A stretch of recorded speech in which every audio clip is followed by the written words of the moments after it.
Hey everyone, me Kevin here. Welcome back to another Tesla investor event. That's what we're going to be covering today is, of course, Tesla Investor Day. Elon Musk's Master Plan 3 is what we're covering. That is expected to have its keynote begin in the next minute here. It's unlikely that it will start exactly in the next minute, but that's okay. That's entirely normal. So we'll probably have to wait maybe 2, 3, 4 minutes for that to begin. Of course, remember a lot of high hopes and high expectations on what could be happening at Investor Day today. Anything from, I think the obvious for Investor Day, and this is the bare minimum, right? The bare minimum that we're expecting is obviously manufacturing scale. How are we going to get more gigafactories copy and pasted? I've been pounding the table for over a year on this idea that we could see an explosion of gigafactories really around the world. How can we de-China-ize, so to speak?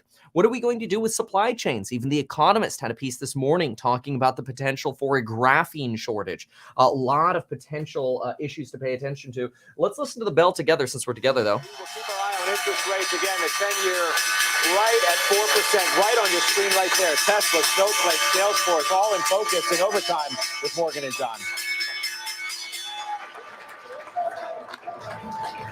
We got the scorecard on Wall Street, but winners stay late. Welcome to Closing Bell Overtime. I am John. There you go. Good old closing bell. Dow actually ended positive 0.02%. S&P down nearly 0.5%. 47 bips to the downside. NASDAQ down 66 bips. Oil actually slightly up today, about 0.84 on WTI crude, and Brent up 1.11. Let's listen to the news here. What do we got? Texas, and that is where we find our Phil LeBeau. Phil, what are the chances that we get a new car? Low. I don't think we'll get a defined new car, but I do think we'll get perhaps some parameters of what to expect with a lower priced model. 3 things to look for, 3 things that the street are expecting. You mentioned a lower priced model. And again, I do not think they're going to say this is Model 2. This is what it'll look like. But they will give us some outlines potentially on a lower priced model. What's happening with the Mexican plant that we heard about from the president of Mexico yesterday, the more specific details, how many vehicles will be built there, what type of vehicles. And ultimately, this is all about Tesla driving down costs. They've got the hammer. I have talked about this for some time. When you look at their margins, when you look at their supply chain, they can drive down the costs further and increase their volumes, which is ultimately what they're hoping to do. Elon Musk will talk about deliveries, perhaps in a broad sense. They are expecting 1.8 million vehicles to be delivered this year, up from just under 1.4 million last year. But remember, the long-term goal, John, is annual deliveries topping 20 million vehicles. For a point of reference, John, the most vehicles ever delivered annually by any automaker, I think it was like 2006, 2007, it was Volkswagen at about 12.4 million. That's a big goal to get to 20 million. The Analyst Day, Investor Day is just beginning. We'll have updates throughout the hour. Looking forward. Yeah, well, when they say just beginning, they mean not quite beginning. It is supposed to begin right now, but this is the preview reel right here for the Investor Day. Right now, they're showing a spinning image of what looks like the Model 3 or Model Y's Giga casting. Monroe and Associates, I might actually be meeting them in person in April, which would be really awesome. I'd love to meet them in person for an interview. But they did some math on how many of these castings they were showing. And really, they suggested that the casting math was basically a way of suggesting, hey, look, we think Tesla's going to produce nearly 2 million vehicles in 2023. The math was slightly below that in that sort of 1.9 range. But it was interesting because it was sort of really just a way to reiterate and tease this idea. If you multiplied one row by the columns, that, hey, maybe we can get to that nearly 2 million vehicles produced this year. But I think the longer run vision for Tesla is most important here. We're most importantly waiting for information on not only the copy and paste strategy for the gigafactories, how is that margin going to improve? Do we think we can actually achieve Elon Musk's 50% cost reduction? If we can achieve that 50% cost reduction, is the Model 2 in America really just going to be a cheaper Model 3? Is there going to be a Chinese version of a Tesla vehicle? After all, the Chinese version could be smaller, maybe smaller battery, maybe just a 2-door vehicle. According to Brett Whitten at ARK Invest, that seems relatively unlikely for the United States market. Even though that was one of my original positions, I kind of agree with Brett. You know what? You're right. Americans don't want smaller cars. Americans want bigger cars. Look, I was having a debate with someone on Twitter earlier, and you know what? I respect them. I shouldn't even call it a debate. It was just some commentary. I made some comments this morning saying, look, Teslas are too small. We need bigger Teslas. Like, we need a van, like a passenger van, a cargo van. And you know, somebody quipped back and like, well, I got a Model X, and we put 3 kids and 3 adults in it. And I'm like, that's fantastic. I have a 7-seat Model X as well. And when I fill it up, guess what? I got no storage for bags. And their response was, well, you could use the frunk, and then you could use sort of the deep part that's left of the trunk. And I'm like, dude, you would not fit a normal sized piece of luggage into either of those. You're fitting crap into those. I know, because we tried bringing a normal sized beer cooler to a football game down in Los Angeles. And guess what? Can't fit it. You can't fit it if you have all 7 seats filled up. And just whether it's a stroller or it's more people, it just doesn't work. So I would really like to see a larger car. I really doubt we're going to see any kind of vision of a larger car here. That's probably more of your longer term the outlook for Tesla. Maybe 2-3 years down the road, after we ramp the Semi, after we ramp Cybertruck, maybe then we'll be looking at something like that. For now, we're actually thinking about just cheaper Model 3 and then maybe a Chinese vehicle. I even really doubt we're going to see any kind of vehicle announcement here. A lot of this is going to be about, hey, look how good we are at manufacturing. Look at how our competition sucks at manufacturing. Listen, look, if you didn't pay attention to Rivian this morning, watch the video that I posted on Rivian. It was a complete disaster for Rivian. Rivian is right now spending $300,000 per $80,000 car. Let me reiterate that. Rivian spends on a net basis $300,000 to produce a car they sell for $82,000. That is literally the opposite of what we expect to hear at Tesla. Okay. Now, let me just go with gross margin, because Rivian delivered about 8,000 vehicles in the last quarter, which is very similar to Tesla back in 2014. Tesla back in 2014 on 8,000 vehicles actually had a gross profit. So for every $100 of revenue, they actually brought about $20 into gross profit. Well, Rivian, on their 8,000 vehicle, actually spends about $250 per vehicle on a gross profit basis. So in other words, they're spending over $200,000 per $82,000 car on a gross profit basis. People are like, oh, just wait until they get their second shift up and running. That's fine. That's fine. Even if somehow you're able to reduce costs 50% on the darn thing, you're still producing over $100,000 vehicles, and you're selling them at $82,000. It doesn't make sense. Like Rivian doesn't have a chance, and they're walking into a recessionary environment here. I'm sorry. Like, I wish the best for them. I really do. But I could not touch them with a 10-foot pole. There's a reason I shorted them almost near the top. Look, damn, I wish I held on to that short for much longer than I did. But it's okay. Just look at the fundamentals. You can watch my Rivian video, and then you'll see those fundamentals in detail. But what we want to see here is the opposite, right? I mean, just the fact that Rivian's goal is basically the bare minimum for Tesla should tell you something. Rivian's goal right now is trying to get to a 25% gross margin. Well, that's where Tesla is. And I think they're setting that goal because they're like, well, if Tesla can do it, we can do it. Well, so far, they're not proving that they're on that path. You could actually see instead, they think, look at this. This just blows my mind. How does Rivian make the argument that they can somehow improve their average selling price per vehicle? I don't get it. I have no idea how you could improve the average selling price per vehicle if you're already at $82,000 per vehicle. It just seems absolutely wild to me. But anyway, who knows? While we wait for Investor Day, it's just worth noting Salesforce beat. It's up like 9% right now in after hours. You know, every cloud service so far has been kicking Q4 butt. Okay, maybe I shouldn't say every, but most of them have been kicking butt. And it all started with Fortinet and the cybersecurity ones. Then all of a sudden, Cloudflare beats. Then CrowdStrike beats. Now you got Salesforce crushing it. The thing's up like 10.5% in afters. They're all kicking butt right now. It's actually quite wild. Operating margin, adjusted operating margin, 29.2%. The estimate was 22%. Holy moly. That's pretty wild. Anyway, okay, so we're still waiting for the Tesla event to begin. As you can see, we're getting this sort of dizzying image here circulating. No indication just yet that the show is actually ready to go. Anyway, good old Ross Gerber is giving us a little bit of insight from El Factore. One thing he just tweeted just minutes ago, he says, "Factory tour complete. A year ago, it was basically empty. Today, a very impressive battery and EV manufacturer and growing fast. Giga Austin is ramping. No factory photos allowed." What? No factory photos allowed? That's absolutely nutty. I'm actually surprised by that they're not allowing factory photos. Maybe that's them potentially trying to hold together some kind of, what should I say, intellectual property. They don't want people spying on them or whatever. They don't want the inside of the factory being revealed. Now, I find that really interesting because earlier today, we actually saw that Gally from Hyperchange was apparently invited to the event, but then after being invited to the event, was kicked out of the event. What the hell?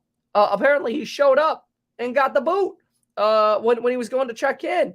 He says he didn't do anything. Just apparently something came down from the top and says, "Hey, you know what? Sorry," basically. That just seems nutty, absolutely nutty. So I'm sad to hear that. But maybe they didn't want YouTubers there or something like that because they thought, okay, well maybe YouTubers are just gonna somehow figure out how to put our stuff on YouTube, and we don't want that. I don't know. Maybe Elon Musk only wants Twitter people. Well, then maybe let me multi-stream on Twitter and I'll stream there too. But apparently they don't.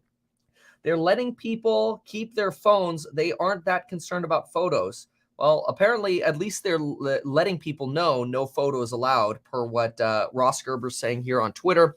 However, they are allowing photos of their display pieces, just not of the factory.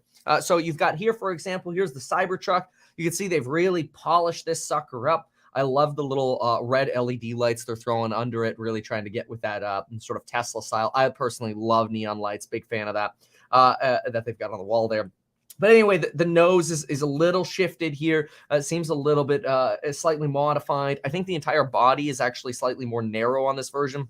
Pretty large windshield wiper here that's been getting a little bit of criticism online, along with the fact that you've got mirrors here, which the original version did not have mirrors. Some people quit back and go, "Oh, well, legally you need mirrors." Okay. The idea was that this vehicle would just have cameras and not mirrors. Whatever. Who really cares? Okay, yeah, we've got some adjustments here to the tires. All right, big deal. We want to hear what Elon's got to say. That's what I'm most interested in. And so let me see if I can actually pull up some of my OG photos. It's actually, it's to the day. Was it April 1st? No, maybe not to the day. So I would say about 11 months ago, I went to the Giga Texas facility. And I have to say, it was pretty awesome. It's pretty impressive to see what they have there. So let me see if I can get us some shots here. Oh, look, here's Kevin and Ross back at the last Giga event. Hey, look, there's Ross Gerber. While we wait here, obviously, for the actual Tesla event to begin. I did lose some weight since those days, which I'm very happy about. I can actually ski now. All right, looking for, where's our Cybertruck? Here it is. Okay, let's see what we got. Stand by. So this was, while we wait for the actual show to begin, how about let's see here. I just have video. That's okay. I mean, I guess I can make the video work. We've got, oh yeah, here we are. Okay.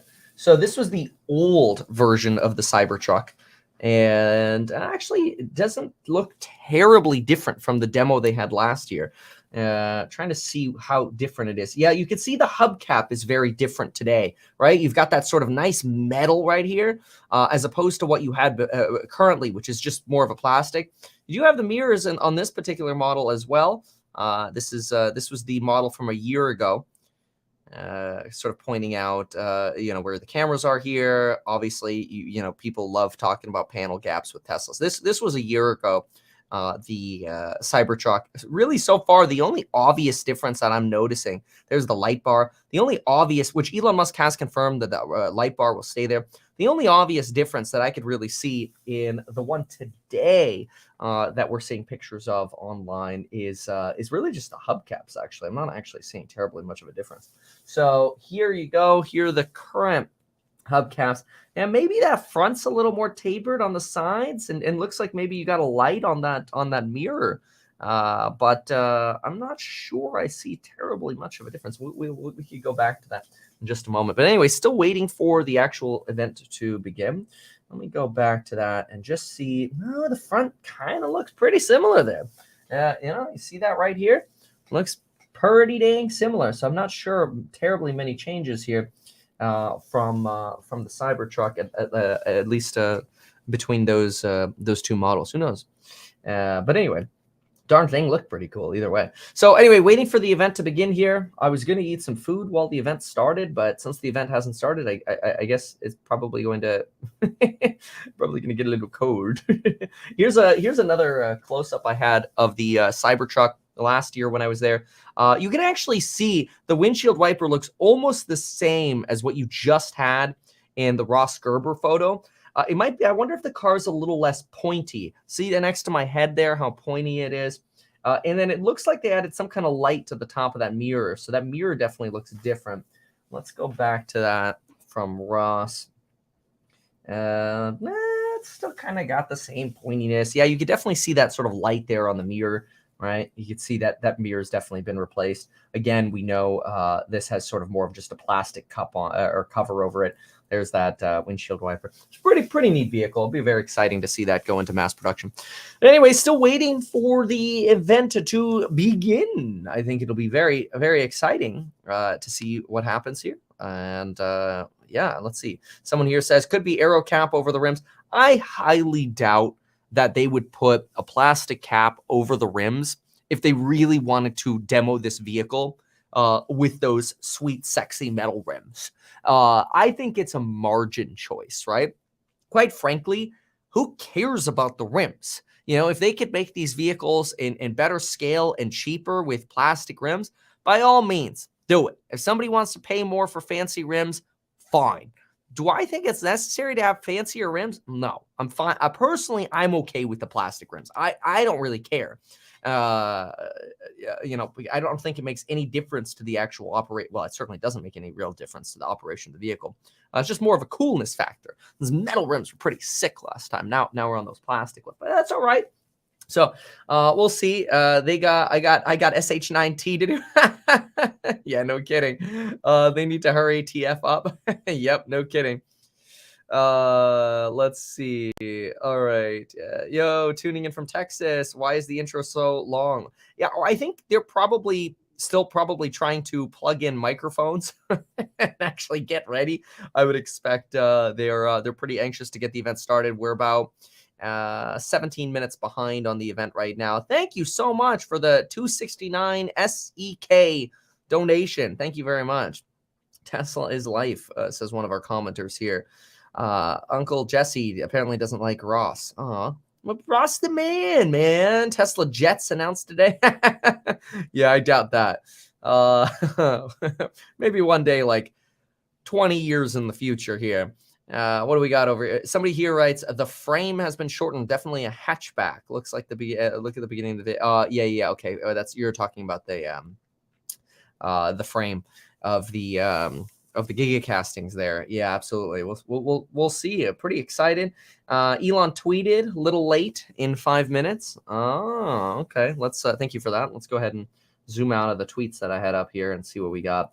So you're not going to believe this, but we're running a little late. Presentation starts in about 5 minutes. That was posted about 2 minutes ago. Now I find that awesome. Thank you for the update. Appreciate it. But that means we're probably about 3 minutes away from the event actually beginning. Although, of course, the second reply, 5 minutes in Elon time. Yeah. So looks like we got another little few minutes to stand by here. And we'll see what happens. Who would buy this besides a Tesla fan? Meaning, who is the new market share that we're trying to appeal to? Honest question. Well, I mean, the person who would buy the Cybertruck is a similar person to who would buy the Ford Lightning, right? The Ford Lightning pickup truck. A pickup truck buyer wants to buy this. A pickup truck buyer does not want a Model X. They don't want a Model 3. They want a pickup truck. So pickup trucks are the most common selling vehicle really in North America. You don't really see pickups that much in the European market. Generally, you see vans there, like Sprinter vans, cargo vans. But pickup trucks, by far, are a massive market opportunity for Tesla. You're looking at independent contractors, you're looking at real estate agents, you're looking at entrepreneurs, people who got to haul stuff around. Every kind of contractor's got a pickup in America. Very few Sprinter vans. I personally prefer the Sprinter vans, but I don't know. I'm a little different on that. But pickups are very, very practical, especially if you can lock the hatch in the back, which obviously you can. Rivian has the electronic sort of hatch cover. Who knows if that was sort of inspired by Tesla or vice versa or whatever. That already exists. I've seen it. I've operated it. It's pretty cool. It's just a very functional vehicle, a pickup truck. You want to throw a for sale sign in there as a real estate agent, you can do it. You want to throw your toolbox in there as a plumber or electrician, you can do it. Want to haul some plywood, want to haul some drywall, you could do it. There's some nice benefits to that. So I'm a big fan of that, of the pickup truck. Right. So let's see here. Okay, so we should be within a couple 2-3 minutes here of starting. Obviously, production running a little bit late here. Classic Elon joke. It'll begin at 4:20 Eastern. Yeah, I don't know. They are in Central Time over there, right? So you're looking at about 3:20. But hey, it could be a nice Eastern 4:20 joke. Let's see. They'd have about 35 seconds to pull that out. Looking forward to more details about the Cybertruck float like a boat. Yeah, I doubt you. I doubt we're going to see that. There is no demand issue with Tesla. So what are you referring to? Oh, y'all are talking to each other here in the comments. All right. Let's see here. CRM mooning. Yeah, I will say the software service biz, those stocks have sold off apparently substantially more than they really should have. A lot of beats for the for software businesses. So we'll see here. Okay, looks like we potentially just also got a release of ChatGPT 3.5 Turbo at 1/10 of the price of the previous generation per Dave Sachs here. Introducing ChatGPT and Whisper APIs. Developers can now integrate ChatGPT and Whisper models into their apps and products throughout our API. Well, that's very cool. Snapchat integrate.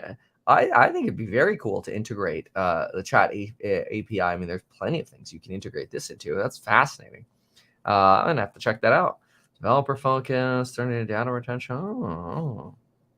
All right. Well, very cool. Yeah, ChatGPT is going to be a little bit of a, an interesting.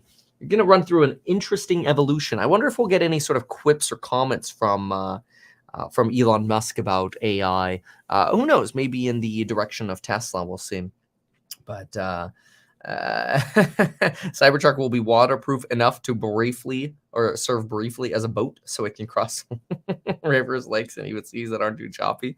Yeah, we'll see. We'll see. Anyway, we're now looking at probably being late. That's okay. The Investor Day is getting started here. Now, I actually originally scheduled my live stream for 1:10 p.m., expecting them to be about 10 minutes late, but now it looks like we're knocking on the door of about 25 minutes late. So 7 minutes ago, Elon Musk did state that the presentation is expected to start in about 5 minutes. So he did say about, so that could be any second now. We'll see. Obviously, we'll be listening to it together, and I'll be adding commentary as necessary. I brought myself some food. I brought myself some coffee. Ready to go. Looks like they might put 2 of these frames together back to back for some sort of 8-door M-shaped hideous effective robotaxi. Where'd you get that idea? That's 8-door hideous robotaxi. That's interesting. That's an idea. I think 8 door. That'd be 4 on each side. That's interesting. Interesting. Yeah. Rocky, sorry, you're buried in medical bills. That's absolutely terrible. Sorry about that. Rocky's asking about the courses. Look, one of the things that you can do is you could use PayPal to go monthly if you wanted to. PayPal offers essentially built-in sort of buy now, pay later when you go to the checkout window, and you could pay over like 3 or 4 installments. That's a great way to check out on the programs. The price will go up tomorrow for the flash sale. I know people always make fun of me, like, Kevin, how come it seems like I see a flash sale every so often or whatever? It's like the price is higher. Like you're the sooner you buy in, the better off you are.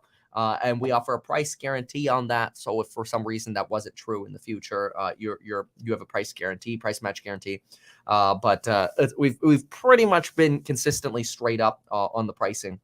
And that's really because we keep adding more value, and you get lifetime access to all of it. So even if I add a whole segment, a whole new segment in either the real estate courses or the stocks courses or whatever, you get that totally for free when we add new segments. So I think it's a fantastic value. And it's a great way to get organized perspective on really building your wealth, whether that's real estate or stocks. Okay, any minute now here, Elon. Any minute now, we should be getting a start. Waiting again, Salesforce still rocketing, up about 14.7% right now. I would be careful yeeting in on the YOLO in after hours. After hours, you got to be a little careful, solely because after hours, you tend to get a lot more illiquidity. And retail trading can definitely pump a stock, and then you could actually see that quite evaporate during the next day's trading. No guarantees, of course. I mean, hey, if tomorrow's net up, maybe not. But I've seen too many earnings where you get this like really green after hours right after earnings, and all of a sudden you get the big sell-off the next day, which is quite disappointing. But anyway, all right, we are waiting for Elon and Tesla. I'm not going to start singing. I'm sorry, but yeah, I'm getting dizzy with these castings over here. I honestly, I don't see how you could put 2 of those together. But all right, okay. Uncle Jesse says Kev's courses really helped me. And thanks, Uncle Jesse. Really appreciate you saying that. Who else just reported earnings? Let's listen to this for a moment while we wait. Strong holiday quarter. It beat on both the top and bottom line, and the stock is up about 6% on the news. For earnings per share, it reported 37 cents adjusted versus 30 cents that were expected. And for revenue, it reported 1.5 billion versus 1.48 billion expected. What's notable here is that American Eagle is really breaking from what we've heard from other retailers. It said that it was able to hold the line on promotions in the holiday quarter, and that translated to better margins for the company, something that, frankly, we're just not hearing a lot of from retailers. So that may explain investors' reaction today, that they're relieved to hear that news. It also put up a pretty decent outlook for the quarter, especially in this environment. For the first quarter, it said it expects revenue in the range of... Musk just tweeted ... I don't know. I think he's getting a little anxious here. Well, so am I, okay? I've been streaming for 28 minutes waiting for you. Step bro, you stuck? I'm actually going to reply with that. Step bro, you stuck? You in the washing machine? You get stuck in the dishwasher again, step bro? Anyway, yeah, we'll stand by. No worries. I mean, what else are we doing? I was supposed to be in Salt Lake today. I wasn't even supposed to be covering this at all. I'm a little pissed with what happened, but you gotta get over it. What else am I supposed to? Oh, here. Okay. Well, I see something going on here. From the Morgan Stanley client experience. Oops. Here we go. I see people at desks. Good afternoon, everyone. Oh, hi. Good afternoon. Yes, hi. My name is Zach Kirkhorn. I lead finance here at Tesla, and welcome to our Investor Day.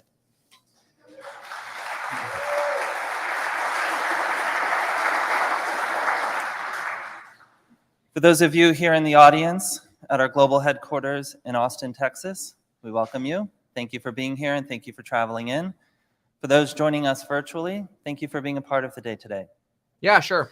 So as we reflect back on the history of the company, there's been distinct phases of product advancement, technology innovation, and rapid volume growth. The most recent of which has been the global expansion and localization of the Model Y program. And so today, we want to talk about the future. We don't want to talk about this quarter or next quarter. We want to go further out into the future. And we've divided today's presentation into 3 parts. The first of which, we're going to go macro. What does it take to convert Earth to sustainable energy generation and use? 20 gigafactories. The second, we want to talk about Tesla's contribution to that global need. And we're going to go function by function through the company, and you'll meet our entire leadership team, and we're going to get into the details of what those teams are doing as part of the broader goal. And then in the third part, we're going to bring it back up and talk about what this all means for the company as a whole.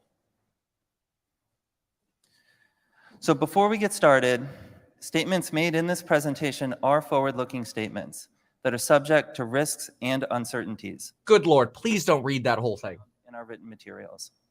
So with that, let's get started. Thank God. Part 1, Elon Musk and Drew Baglino.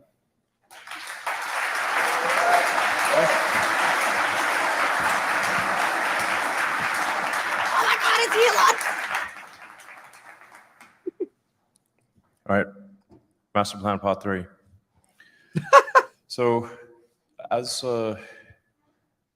Zach was mentioning, the thing that I think is we wanted to convey, probably more importantly than anything else that we talk about here, is that there is a clear path to a sustainable energy Earth. It's not, it doesn't require destroying natural habitats. It doesn't require us to be austere and stop using electricity and sort of be in the cold or anything.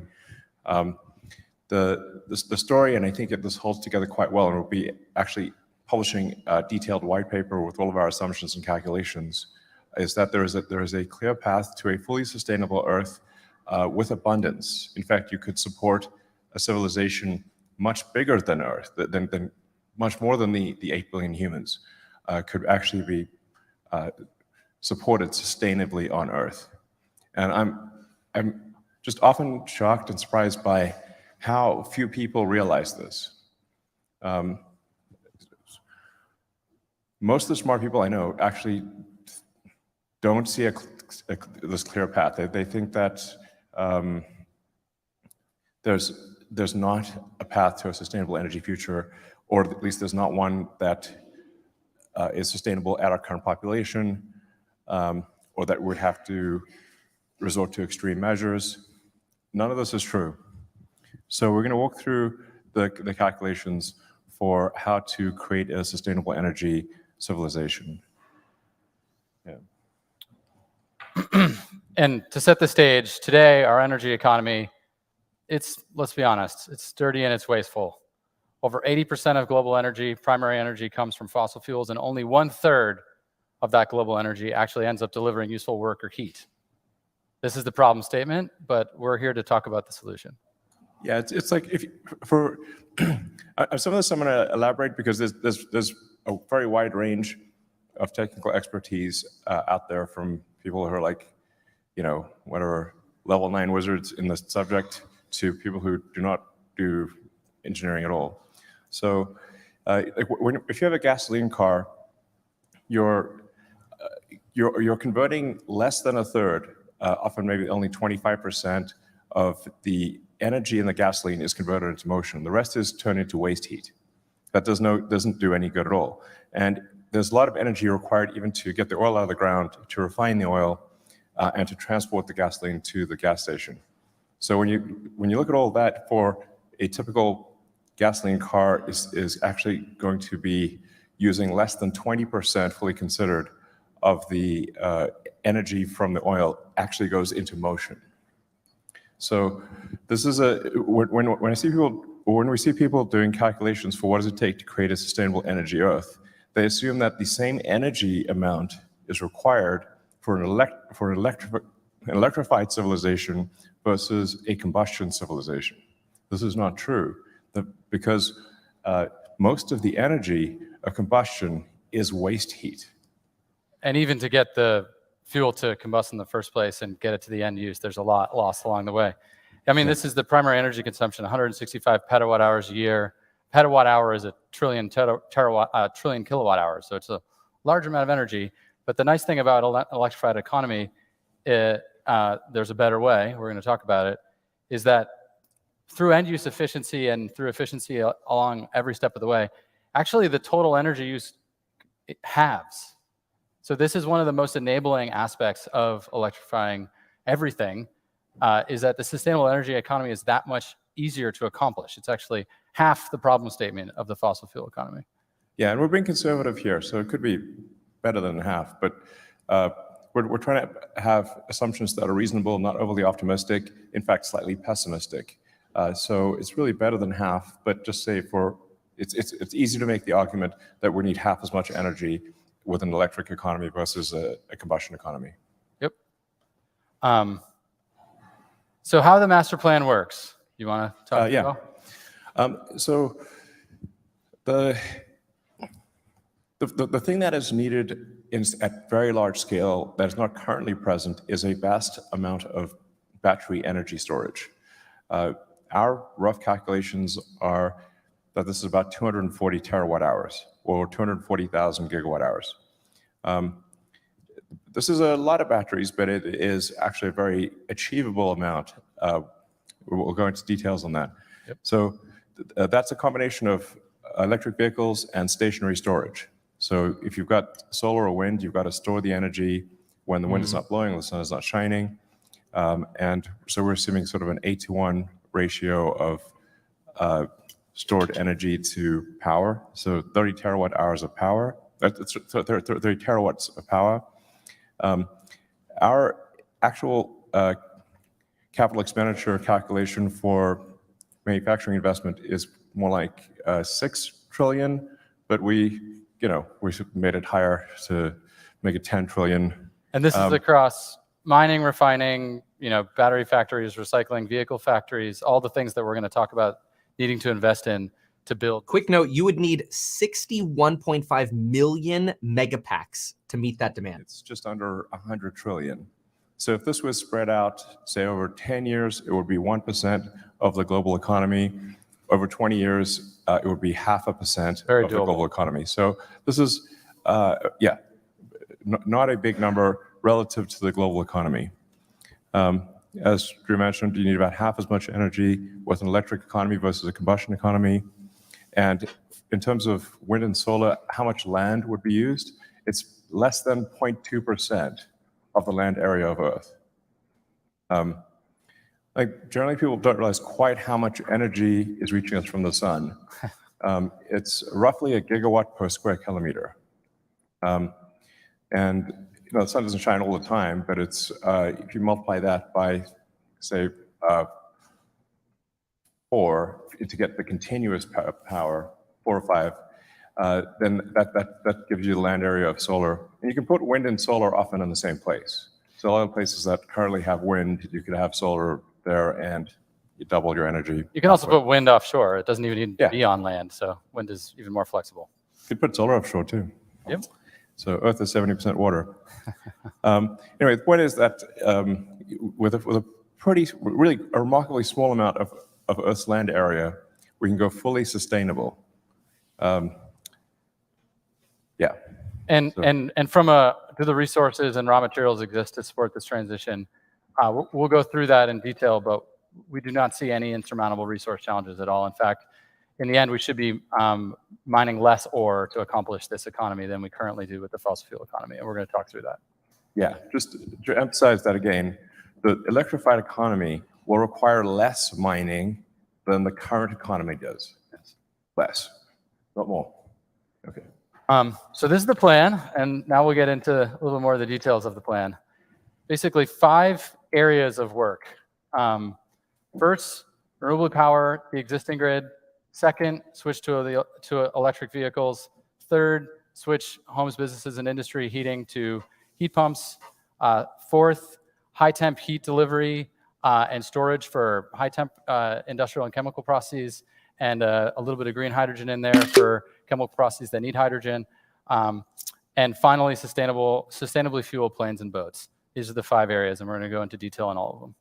Yeah, I mean, my personal opinion is that as we improve the energy density of batteries, you'll see all transportation go fully electric, with the exception of rockets. That's awkward. But you can make the fuel with CO2 and water. So you can make methane with CO2 and water. So And in you fact, can do that with just electricity. So. Yes, exactly. So, in fact, on Mars, if we hopefully get there at some point, the atmosphere is CO2, and there's water ice throughout Mars. So you can take the CO2 and H2O and turn that into CH4, which is methane, and oxygen. So ultimately, even rockets can be electrified. So first, repowering the existing grid with renewables. And this is going to be a consistent theme. You'll see our estimates for the number of terawatt hours, terawatts, and trillions of investment at the bottom of the page. You know, this is already actively occurring in front of us. 60% of the generation added to the US grid was solar in 2022. And actually, on a year-on-year basis, solar deployment is growing 50% year-on-year as of 2022. So this is a serious upswing. And if we continue this trend, this is going to be behind us before we even know it. Yeah. Second, switching to electric vehicles. Again, 21% reduction in fossil fuel use by doing this alone. Obviously, Tesla is heavily engaged in this activity, along with many others. Overall, EV production grew 59% year on year in 2022, and EVs hit an amazing 10% market share. I mean, it's an awesome milestone. I'm super excited to see that. I gotta.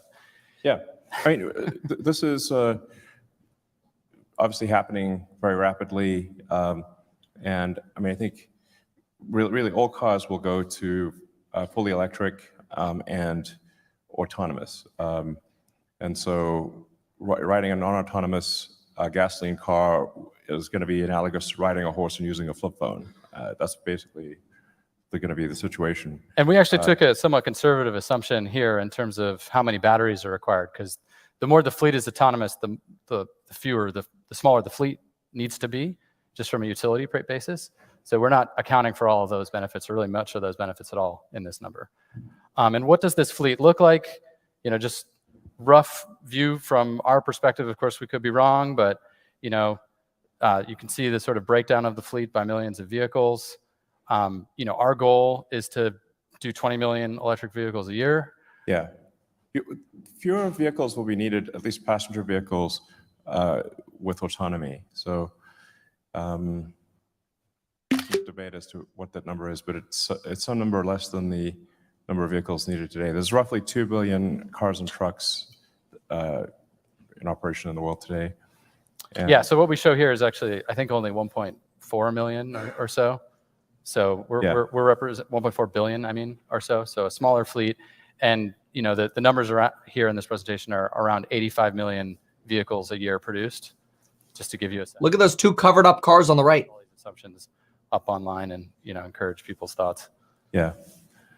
So yeah, so we're basically heading rapidly towards an electric or autonomous future. Exciting. Yeah. And one of the reasons why EVs are so enabling is this end-use efficiency point. Tesla Model 3, it's 4 times more efficient from the well to wheel than a Toyota Corolla. And that's all about the efficiency of getting the electricity into the car in a sustainable energy economy, and then how efficient the car is in transferring that stored energy to motion on the road. When compared to the engine in the Toyota Corolla and all the extraction, refining, transmission, distribution of the gasoline to the Toyota Corolla. And just for, this is a fun reference, Model 3 can drive over a mile on the energy it takes to boil a pot of water for pasta, and then it can drive another mile on the energy it took to cook the pasta. And that pasta is 1 pound, and Model 3 is like 4,000 pounds. Just to give you a sense of just like, it really doesn't use a lot of energy to move a Model 3, that 4,000 pound object, down the road. Also, heat is a lot more energy than motion. Yeah. Yeah. But people, you just boil a pot of water, you don't even think about it. Yeah. It's just interesting how efficient these cars are. Next, switching to heat pumps in homes, businesses, and industry. Right now heat pumps meet 10% of building heating needs. Install rates growing 10% year on year. It really needs to accelerate. Heat pumps can serve, heat applications up to 200 C in businesses and industry. And from an investment perspective, as you can see on this page, this is actually the lowest hanging fruit in terms of displacing fossil fuels. You might be saying, well, what exactly is a heat pump? So heat pumps don't move heat, don't create heat, they move heat. When you think about like the natural gas furnace in your house, like it is generating heat itself, but what the heat pump is doing is actually moving heat from outside of your house into your house. They're just an air conditioner or a refrigerator in reverse. So we're surrounded by heat pumps. There's like, they're all over this factory. They're in your house. And all this really is about bringing them to displace all the fossil fuel heating in all of the homes, business, in the industry that we can. And from an end-use efficiency perspective, there's a three times reduction in the total energy required to heat these buildings. So a real obvious thing to do. Yeah, heat pumps. They're in our cars, now as default. And at some point, we might make a heat pump for our home. So yeah, maybe. Next, a little bit more detail on electrifying high temp sort of industrial and chemical processes. So over 50% of industrial heat is greater than 400 C. Where cement, steel, fertilizers, chemicals, plastics, metals refining all need like 1500 C. So we need a solution here. Ultimately, it's purpose-built equipment that enables electrification. Carbon graphite is stable up to 2800 C. There's other options in the 1500 C range, like silicon carbide, other materials. So the idea here is you create and store heat when renewable power is available. If this is a sustainable energy economy, renewable energy is intermittent, peak of the day, you've got more generation than you need, you make a bunch of heat then, and then you transfer that heat into the industrial process 24 hours a day using the stored heat you created when the sun or the wind was blowing. That's the concept here. And then on the hydrogen side, we also need green hydrogen to decarbonize metals and chemical refining processes. This is things like ammonia, making steel. There's roughly 120 million tons of hydrogen sourced from fossil fuel today to do these things. And hydrogen can also directly replace coal, which is currently used in a ton of steel production, through a process called directly reducing iron. You can replace blast furnaces with a hydrogen reducing direct reduced iron furnace. And this is the way to eliminate fossil fuels from these aspects of the economy and the CO2 associated with them. Yeah, so some of this, there's like room to disagree, but some amount of hydrogen is needed for industrial processes. My personal opinion is that hydrogen will not be used meaningfully in transport, and shouldn't be. If you're going to use a chemical fuel, you should use CH4, not H2. But nonetheless, it is needed for industrial processes and can be produced just by splitting water, essentially. I mean, something that's been done for decades and decades. Yeah. This is not, rocket technology. Yeah. And lastly, a small part of the pie, but a necessary part of the pie, is sustainably fueling planes and boats. Shipping accounts for 3% of global CO2. It's ripe for electrification. Even with lithium iron phosphate, long-haul ships can be fully battery-powered. So that's a great opportunity to electrify. Energy density is a little bit harder for planes, but short-haul is doable today. With some improvements, we'll get long-haul underway. But even in the meantime, we can leverage sustainable aviation fuels produced and stored using excess renewable electricity. There's a lot of work going on in this space. And it's yeah. I mean, to really get long-range aircraft and long-range shipping to use lithium-ion, you need to redesign the ship and not just or the plane to take advantage of the fact that it is a new source of energy. It's a different architecture. So. Just like with an electric car, you wouldn't just take a gasoline car and stick a battery in it. That's very suboptimal. Some are doing that. It's much more efficient to have the battery be the structure of the car, and make it mass efficient and optimized for batteries. The same if that's done with aircraft, I think you can get long range aircraft at around with cells at around 450 watt-hours per kilogram. Which you can buy it right now, actually. It's expensive, but I think that price will come down. So when we stack up all of these efforts, we end up with the numbers we shared at the beginning of the presentation: 30 terawatts, 240 terawatt hours, $10 trillion. And you may be saying, like, I need some context. Is this feasible?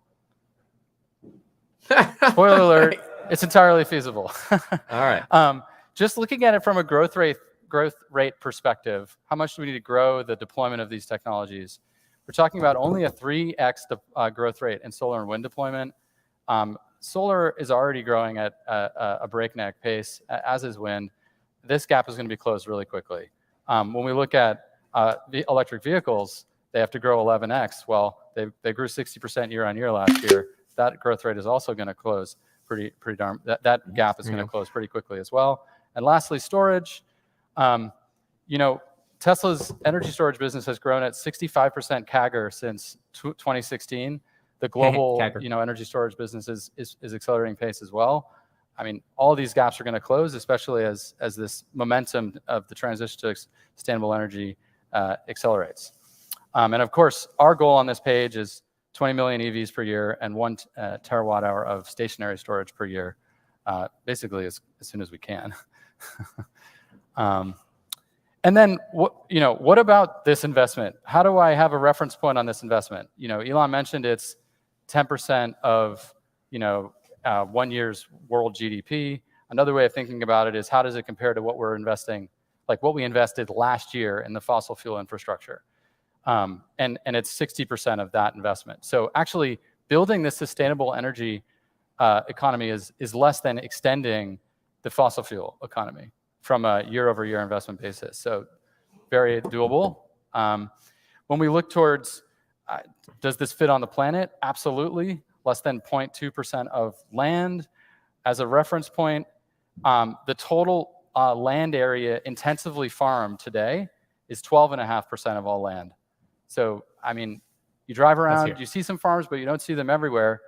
This is an order of magnitude, more than an order of magnitude difference between farming and what we're talking about for sustainable energy land. Yeah, and it doesn't need to displace farmland or forests or jungle or any kind of ecological preserve. It can be used in very sparsely populated desert regions. Yeah. Barren areas. Yeah.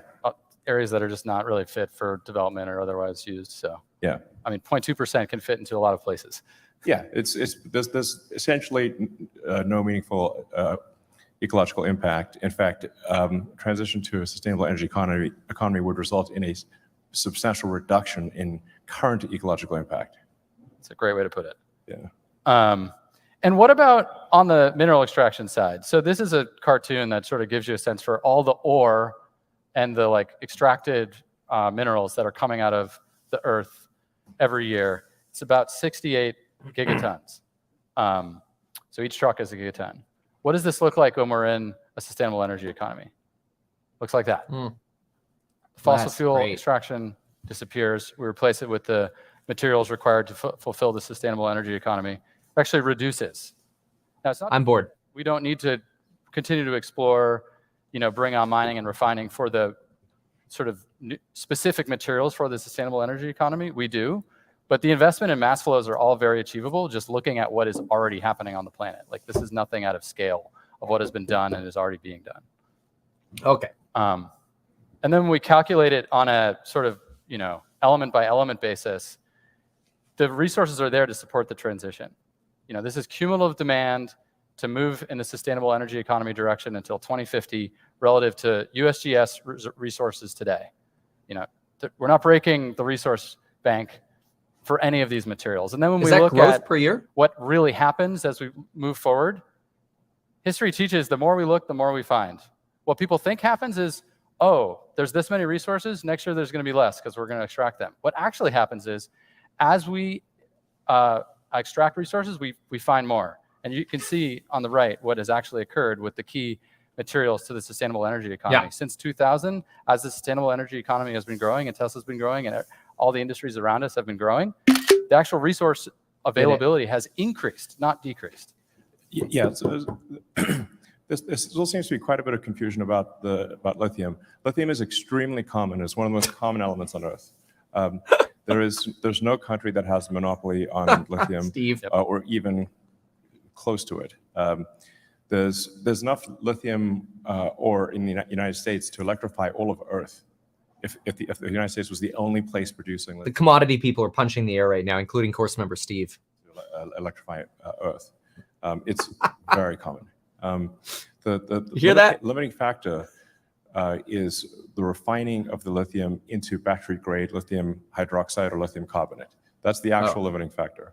And the same is true for these other materials. And this is, again, these are not like crazy technologies. It's just the investments need to be made, and the investments, they're not gigantic. They just need to happen. Right. Nickel's maybe the of them all the trickiest one to solve. But as we showed with the graph there, maybe need like 30% of the world's known nickel reserves. So and the nickel reserves have actually grown since yes, 2000. So. There is more. Yeah, exactly. So Box missed, by the way. And you only need nickel for basically aircraft, long-range boats, and very long-range cars or trucks. But the vast majority of the heavy lifting for electrification will be iron-based cells. And iron is actually literally the most common element on Earth. It's the Earth's crust. So, little trivia point: if you say like, what is Earth made of? By mass, it is made of iron more than anything else, and second, oxygen, and then everything else after that. So basically, we're a muddy rust ball is what Earth is.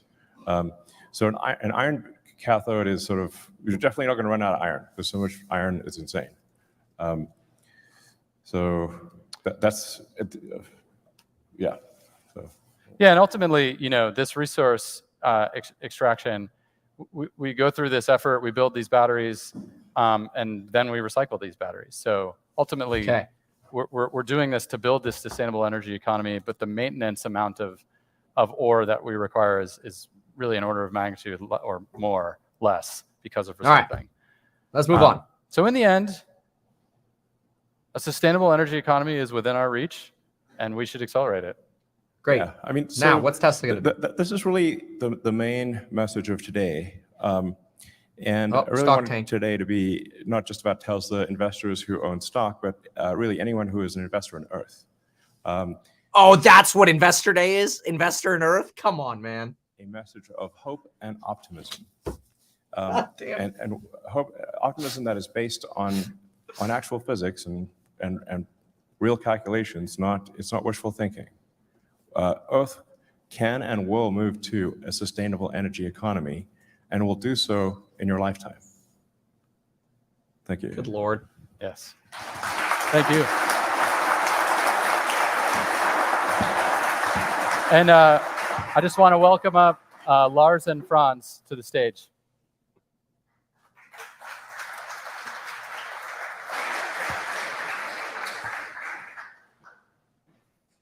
Hi. Hi, I'm Franz. I lead design at Tesla.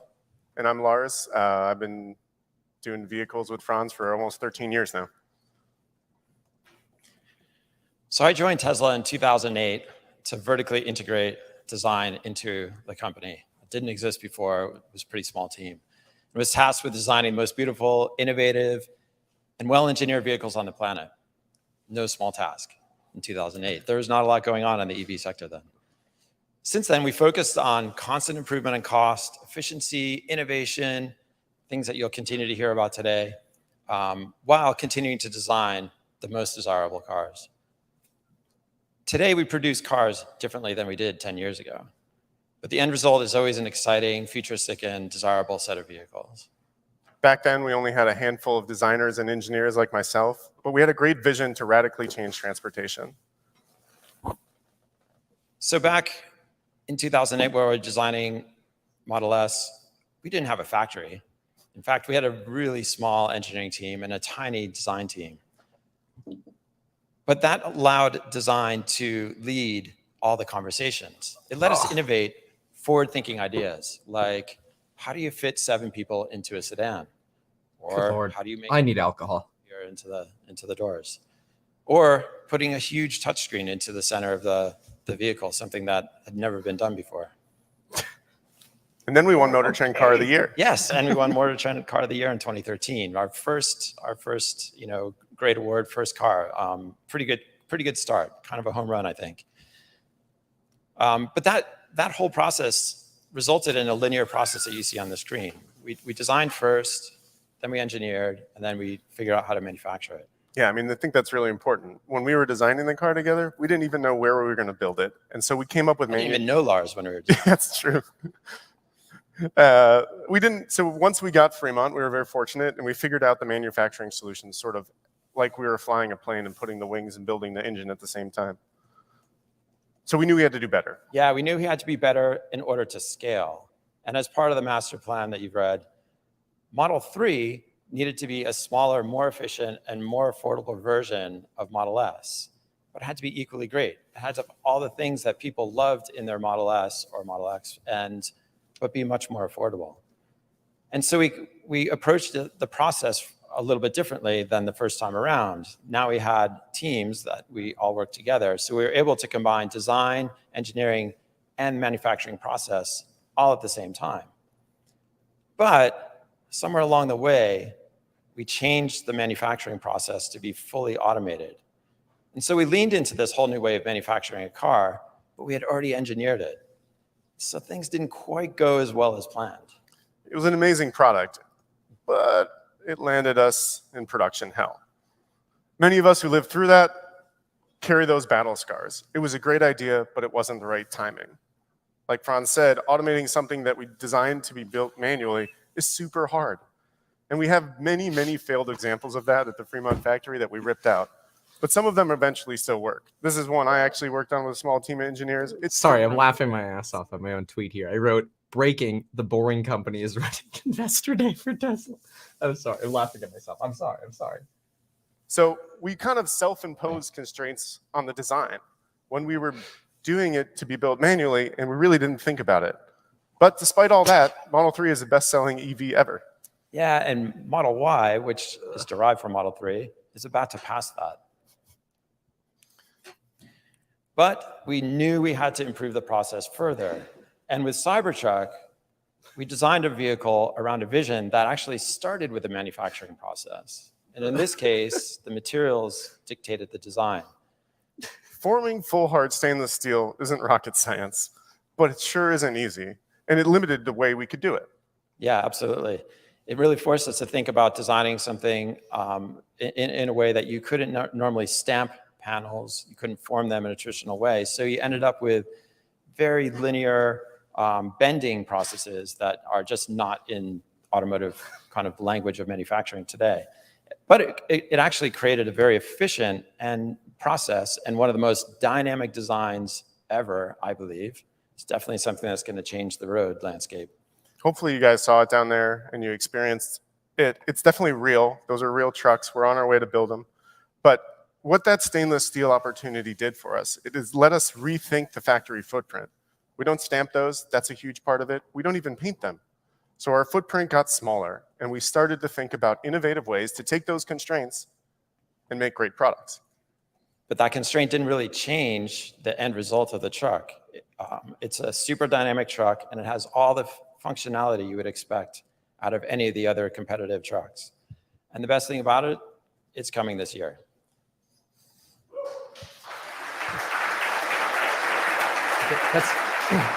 That's old news. That's why the claps came late. After all that, we would design, engineer, manufacture, and plan for automation happening together. It gives us the opportunity to question requirements. This is something that is fundamentally only available at Tesla. The places I used to work and the top manufacturing companies in the world, they don't sit together. Yeah, we are one team. Nowhere I know has all these teams together thinking about these processes from the very beginning. In fact, all of those engineering teams, manufacturing, design, automation, they're all in one org. They all report to one person. We can't point fingers at each other, so we have to solve them together, which is the best way to innovate. Dude, Mikey says, I will take a Tesla dildo at this point just to unveil something. Interesting is these shops are dictated by the organizational structures that exist. And they're dictated by the boundaries that exist in the factories that are laid out. If something goes wrong in final assembly, you block the whole line, and you end up with buffering in between. This is at the tail end of its manufacturing optimization. Henry Ford first invented this assembly line in 1922. It's been 100 years, and it's really hard to make a change after 100 years. And when you watch it happen, it's actually really silly to a guy like me. You take all these stamp panels, you put them together, then you put them in a framing station, you build a body that looks something like a car, you put the doors on, and then you paint them. Oh my God. Once you get the color, you take the doors off, and then you start putting the interior inside the car. It comes in through the openings that already exist. I wish it went in like this big piece like this, but there's actually people coming in and out of the car. There's awkward movements. Then we lift the car up, we put stuff from underneath it, we put it down, then we put the seats in the car, and finally we close it all out with glass and we bring those doors that went away for a trip and we put them back in the car. Most of the time, we're doing this with a big giant car and moving it and doing really nothing to it at all. What's funny, though, in this kind of whole process is that just recently Toyota just called this an engineering work of art. True. The Model Y. That was humbling, but at Tesla, it's not good enough. If we're going to scale the way we want to do, we have to rethink manufacturing again. As part of the master plan, we have to make another step change in cost. All right, let's hear it. We started this on Model Y when we made these huge gigacastings, and we deleted hundreds of parts.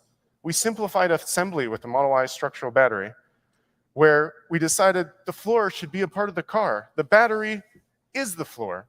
We put the seats and the interior on the battery, and we bring it up through a big open hole, and we assemble it. And this allowed us to do things in parallel, fully rethinking the process and reducing the final assembly line by about 10%. And we thought maybe we could do this other places. Yeah, I mean, in a way, the constraints become part of the solution rather than a problem. So when you think about what I'm trying to say, I really want to hammer this home. When you have a car that's about 5 meters long and you have people working around it like we did in Model 3, and we change that to this process where we take different parts of the car and we can do more at the same time, like we did with the Model Y structural battery pack. What you see here is us doing that on the front part of the vehicle or the rear part of the vehicle. That means we can get more people working on the car, or robots, working on it at the same time. That means we have better operator density, less time doing nothing. I call that space-time efficiency. It has nothing to do with quantum mechanics. We can have that conversation later. But we get 44% more operator density, which means more work, less time walking back to the station, 30% improvement in space-time efficiency. And because we're not building it in and out of the car with those slow movements of those robots I showed you from production hell, when we go to automate it, it's going to be a lot easier. In the end, that will probably look something like this, where we balance parallel and series manufacturing in a way where we only do things that are necessary, with a much shorter final line, blocking a lot less of the entire rest of the factory, so we can optimize material flow using the best practices. And what that means, it's going to look something like this, where we build all the sides of the cars independently, we only paint what we need to, and then we assemble the parts of the car once and only once. We put them where they need to go. The interior is attached from a bottom-up or a top-down strategy, so there's more access for those robots and people. We aren't moving heavy objects around and doing nothing to it, and it means we're doing more work on the car more of the time. And then when we take all of these tested sub-assemblies and we put them together, we finally assemble the car only one time, putting the sides on with all of their parts to a front and rear that was already assembled, carrying the floor in with the seats, and finally boxing it out with the doors one time, just like Cybertruck. So in the end, you get the same car, but it's not going to be a Model Y. Yeah, this is not. Yeah. This is a Model Y for illustration, not the next gen vehicle. Ooh. In the end, what does that mean? To increase the scale and adoption of electric vehicles on the orders of magnitude that we just showed you, we have to make constraints part of the solution. It leads us to greater than 40% reduction in footprint, which means we can build factories faster with less CapEx and more output per unit. Faster, less CapEx, more output per unit dollar. Zach's going to go into more details on this later, but it also means through this innovation and some of what my other engineering colleagues are going to talk to you about in the future, will reduce costs as much as 50%. This is the 2-for-1 concept you hear me and Elon talking about on earnings calls. Yeah, so I think our track record proves that we can deliver the best cars, and we deliver the best cars in spite of, because of these constraints. And I'd love to really show you what I mean and unveil the next gen car. But you're gonna have to trust me on that until a later date. And I promise Lame. we'll always be delivering exciting, compelling, and desirable vehicles, like as we always have. Have we ever not? We always do. But what else is Tesla known for? Speed. So with that, I want to bring on Colin, who's in charge of making our cars go fast.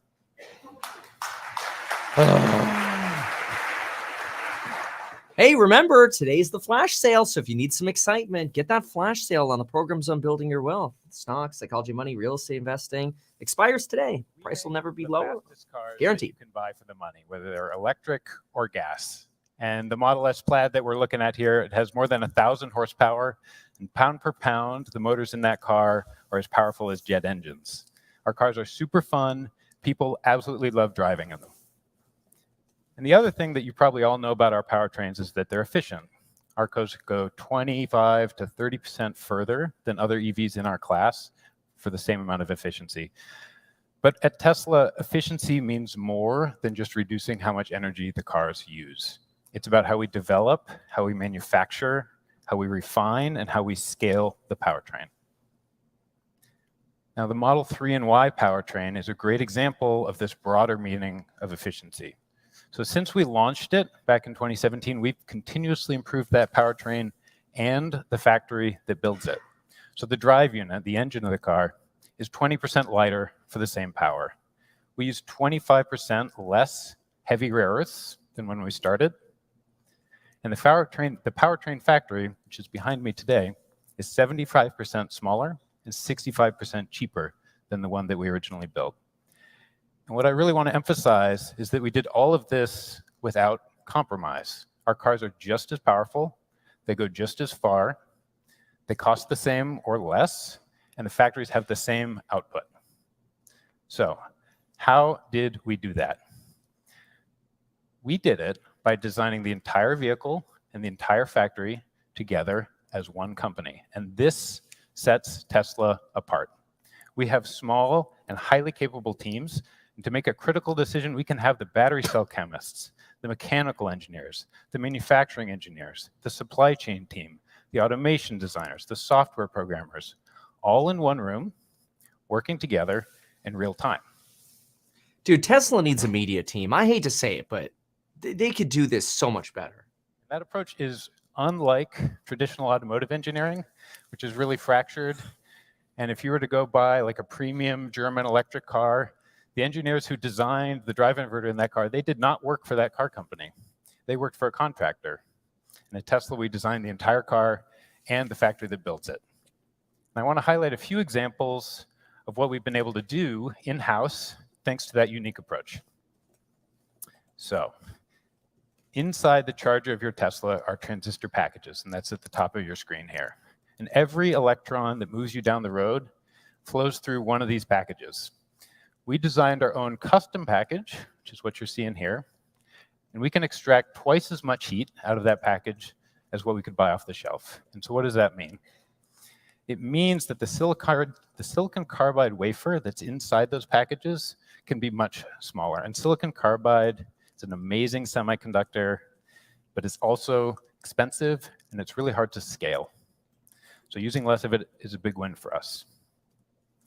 And then on top of that, orchestrating all of these transistors and making them switch in the right ways is computationally extremely intensive. It used to require 4 microprocessors, which are shown here in the bottom left. We have developed our own custom microprocessor. It's purpose-built for high-power electronics. It's half the cost, and it does, in just one, the job of all of those 4. And these are just 2 examples of many that I could use to showcase our expertise in high-power electronics. And that expertise has allowed us to take the cost of the chargers that were in our Model S when we launched it in 2012, both the cost and the mass, and cut both of those in half. And even more important, power electronics, they're central not just to our cars.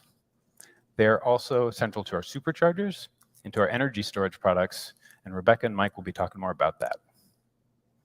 So in addition to the work that we've done in software and hardware, we've also done a lot of work in-house on software. So this is the drive unit for Model 3 and Y, and if we take a cross-section, we see the stator and the rotor, and they're responsible for the core function of the drive unit, which is converting electricity into motion. And our custom software lets us simulate the rotating magnetic field that is responsible for that conversion. And getting that simulation exactly right, it's central to the cost, the weight, the size, and even the sound of the drive unit. And now, you can buy software that will do all of this, but our tools are faster, and they're more accurate, and that was not easy to do.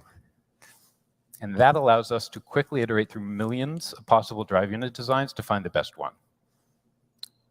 Imagine if Mr. Beast did this presentation. It would actually feel like we were watching the presentation of an energy company, not a boring company.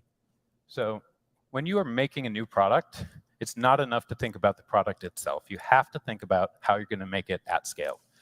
So at Tesla, our powertrain and our powertrain manufacturing equipment is both designed under one roof. The engineers who are designing the motor, they are in the same room as the engineers who are designing the machine that's going to put that motor together. And that collaboration pushes us from day one to design products that are not only high performance, but are really easy to assemble. So all of this expertise that we have in the powertrain team, in hardware, in software, in manufacturing, it's going to have a major impact on our next platform. These people are NPCs, man. Powertrain. So silicon carbide transistors that I mentioned that are key component but expensive, we figured out a way to use 75% less without compromising the performance or the efficiency of the car. And of course, we know that battery cell supply is one of the constraints on the scalability of EVs right now. Our new powertrain is compatible with any battery chemistry. That will give us great flexibility in battery sourcing.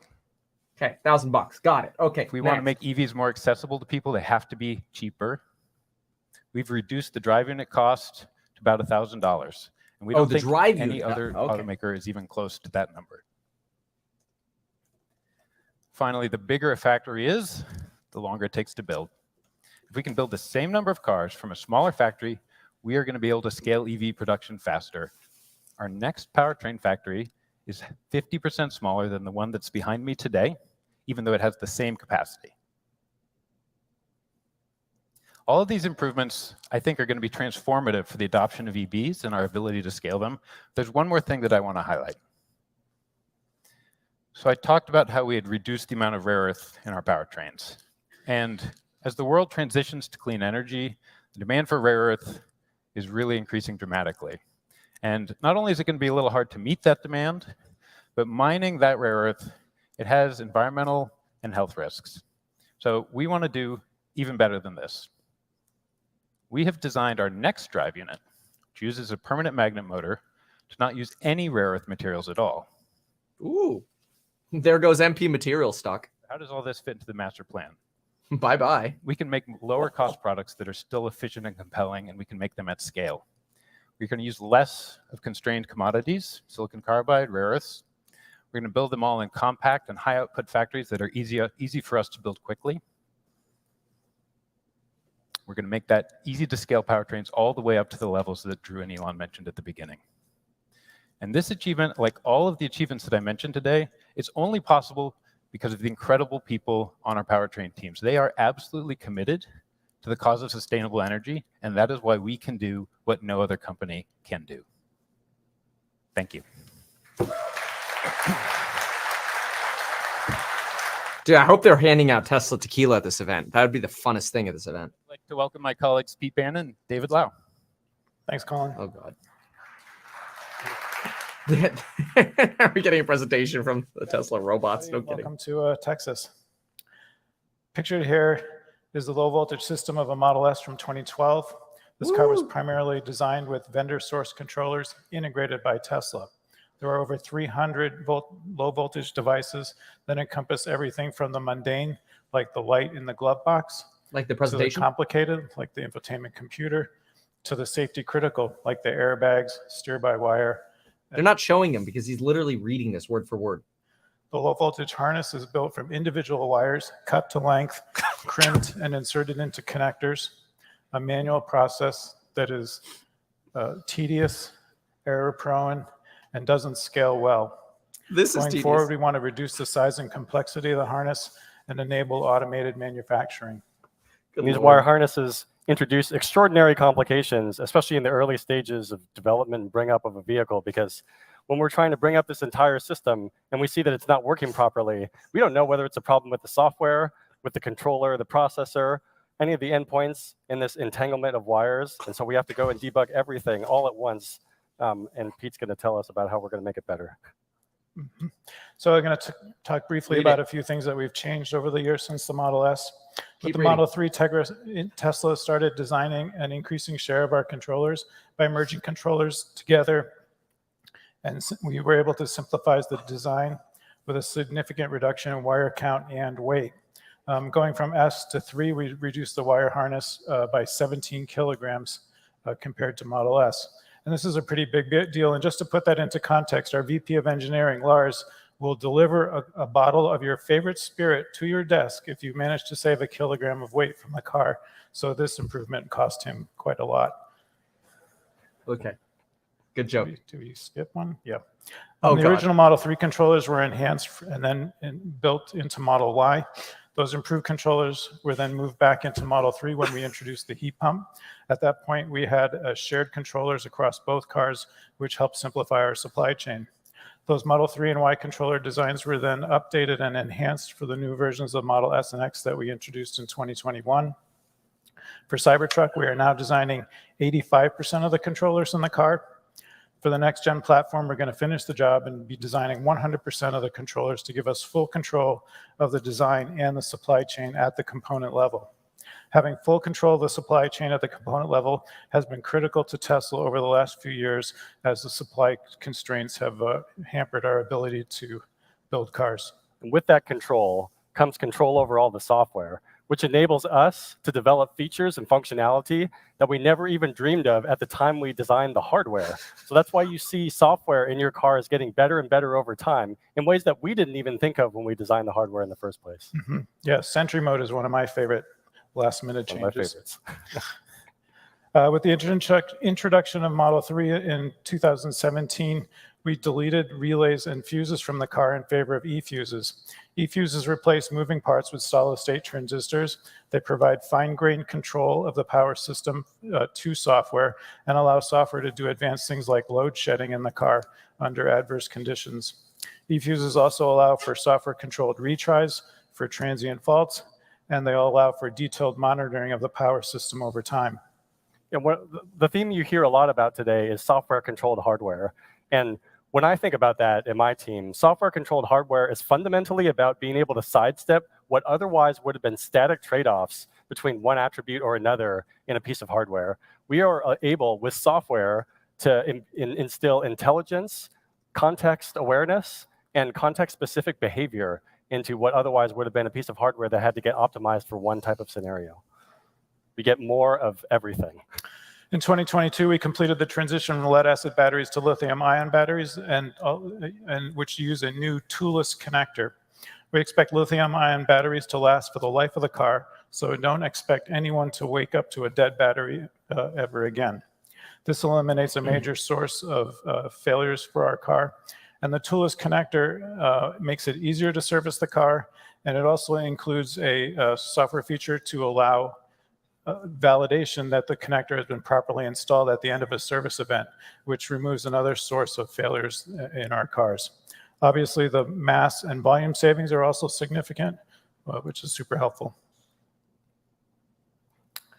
This is not an investor day. This is like a watch us talk about mundane bullcrap. That is what you would expect the company to be doing anyway. It's like we took out the trash would be more exciting. Over time, the cost of the display has gone down 24%.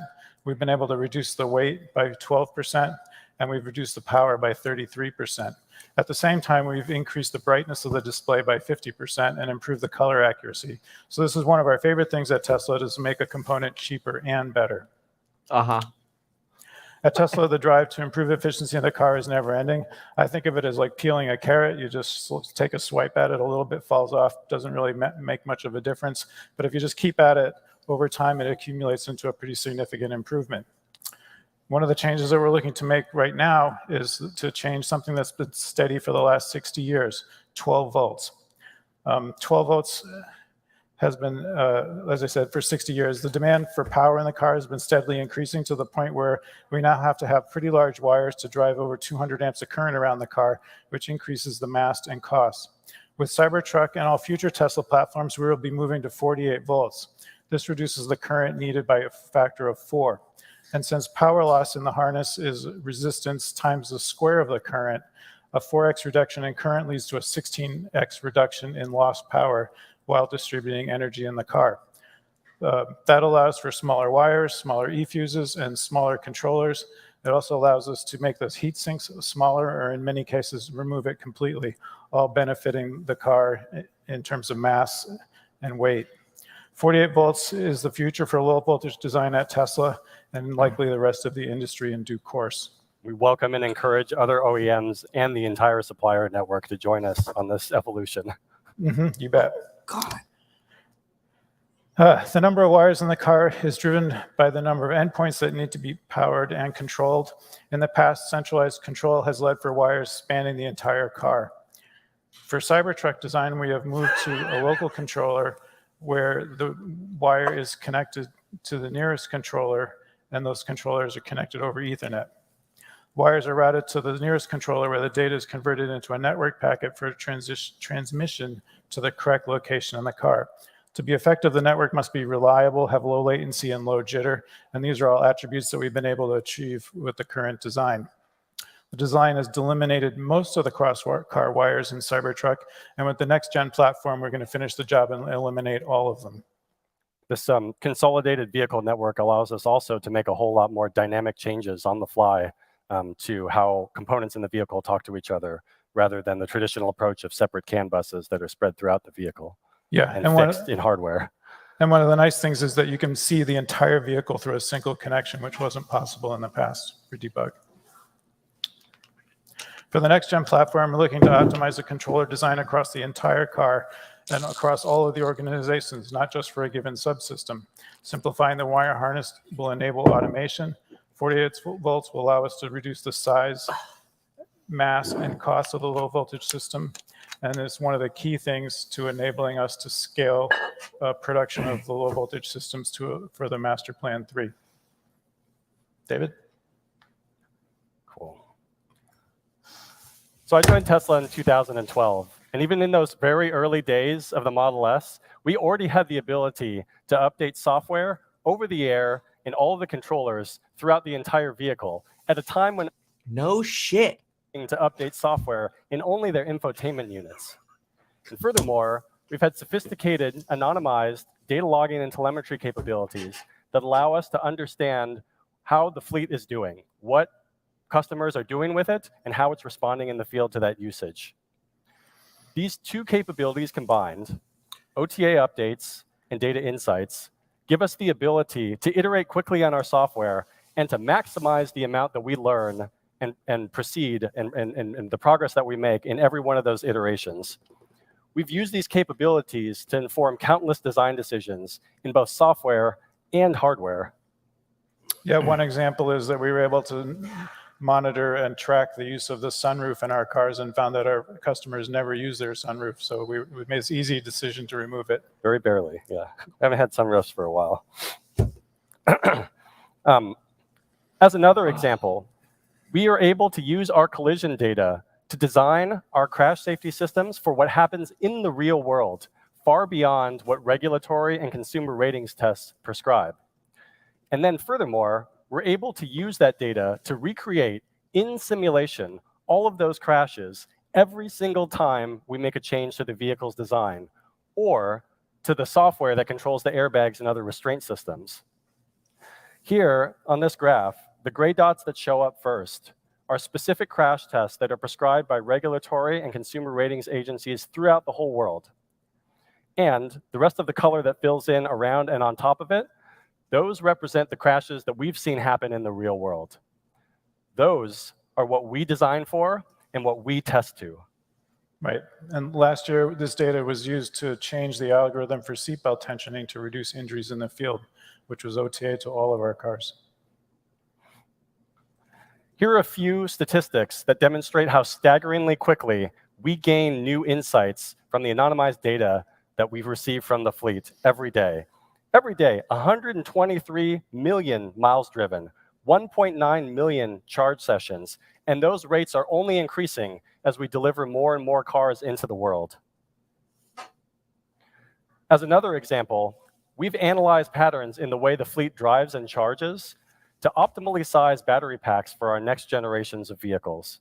And you'll hear lots of other examples throughout the rest of the day about how we're using data to inform decisions in the product and in manufacturing. So you've heard a lot from Pete, Colin, and others about how important vertical integration is for us in hardware, but it's especially important for us in software.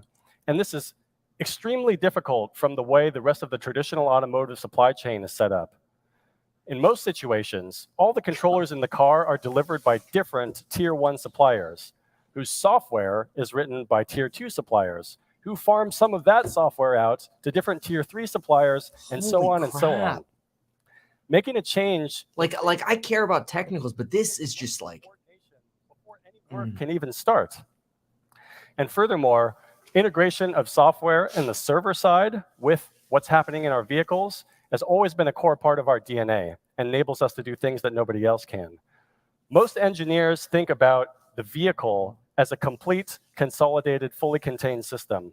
But in the software team, we think about the system as including the vehicle as well as all of our back-end server-side applications and infrastructure and the resultant feedback loop from the entire fleet that informs all the decisions we make as an engineering team.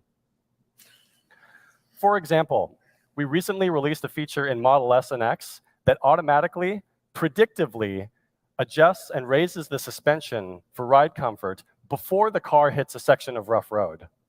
We do that by leveraging the fleet to generate a map of road roughness everywhere our cars drive. Sounds pretty simple, but requires coordination of software across a number of different components inside and outside of the car. The restraint control module, whose inertial measurement unit senses the road roughness, the autopilot computer, whose GPS module and localizer figure out where the car is in the world, our navigation server, which aggregates the anonymized telemetry from the fleet and annotates our map with things like updated speed limits, lane topology, and now road roughness. The onboard navigation engine, which looks ahead of the route that the car is traveling on and determines whether things are about to get rough. And finally, the air suspension controller, which takes all of those factors into account and decides continuously whether it is appropriate to adjust a suspension for ride comfort. And before we released this feature to the world, we sent prototype versions of it to the entire fleet that ran passively in the background, sending us anonymous data about every time it would have engaged, which taught us exactly how it was going to behave in the wild, in every environment, in every circumstance. Yeah, being able to test new algorithms in the background without impacting the car is really critical ability for us, especially for safety critical things like automatic emergency braking. And we've used it to iterate on early versions of our stability control algorithms, which were introduced to the entire Model 3 fleet in 2017 with extremely high confidence, even on a very foundational and safety critical function. Okay, so far you've heard me talk a lot about how we leverage our software systems to iterate quickly on the customer-facing product. But what I haven't talked about, and what we haven't said much about publicly in general, is how we leverage these capabilities in our own internal operations. So for example, in the early days of manufacturing Model S, we very quickly realized that there are a lot of different ways you could misassemble a car. You could forget to plug in a wire, you could not fully set a connector, you could pull a part from the wrong bin. So when we designed our manufacturing processes for Model 3 and all of our other vehicles going forward, we took a page from the software playbook, which says, test early and test often. And we applied that mantra to every single car that we build at every step of the assembly line. So now, when a production associate plugs something into the car, the central car computer sees that connection, confirms that it's the correct part for the type of car that's supposed to be built, installs a software update if necessary, checks configurations and calibrations, and runs a barrage of tests on that thing and all the other things that are connected to it. And if it finds an anomaly that can't be fixed purely with software, it throws an alert immediately that is displayed prominently on the vehicle's display, as well as sent to back-end command and control systems, so that a human can come over and fix the problem before the rest of the car gets built on top of it. A human. And we're taking a similar approach in service through a combination of onboard vehicle diagnostics, natural language processing applied to customer narratives when a customer schedules a service appointment, and a suite of internally developed tools. We are successfully diagnosing, scheduling, and ordering parts for over 33% of customer concerns in service. Yep, and we also use testers built around our own controllers to test subassemblies before they get to the car, which will be even more important as we go to Lars's unboxed assembly strategy. 100%. We'll know with extremely high confidence that before those boxes get put together, that they are assembled, they themselves are assembled correctly. Hold on, guys. Breaking news. Tesla Manufacturing wants you to know they're going to check their work before they sell it. And AI teams are doing to make the car drive itself, bringing us into the future of autonomy. But we've also been thinking for years about all of the other pieces that we are going to need to manage a network of autonomous vehicles. A lot of this has been happening behind the scenes in the form of platform-level functionality that we'll leverage later. But you've seen some of it surface already in terms of features that our customers and our internal operations teams can benefit from. Like in 2021, we built on top of our mobile app Phone Key and gave our customers the ability to share their car with anyone by sending them an invitation in a text message or an email. Last year, we introduced profile synchronization, which synchronizes your seat, steering, and mirror positions, as well as your settings, media favorites, and stored navigation locations across all vehicles in your account. Internally, we have an app that allows our personnel in engineering, manufacturing, delivery, and logistics to view, locate, and drive all Tesla-owned vehicles at their site. And when customers bring their car into service, when they receive a Tesla-owned service loaner vehicle, we are starting at some locations to automatically add that vehicle to the customer's mobile app account, so that combined with cloud-synchronized profiles and Phone Key, it's a completely seamless experience. As soon as the customer walks up to that loaner, it behaves and feels exactly like their own car. And all this is built on top of end-to-end encryption and cryptographically signed commands, so that customer data remains private and obscure. And Dude, encryption is cryptographic. This is so redundant and verbose. All the pieces that we're building, looking ahead to our future of autonomous fleets. Synchronization, permissions management, security, and privacy. And that has been a whirlwind tour through some of the things that we're doing behind the scenes to enable the efficiency, cost reduction, and speed that we are going to need for our next phase of growth. Best joke of the day, because that was a whirlwind tour. Now, to tell us about the latest in full self-driving, I'd like to introduce Ashok.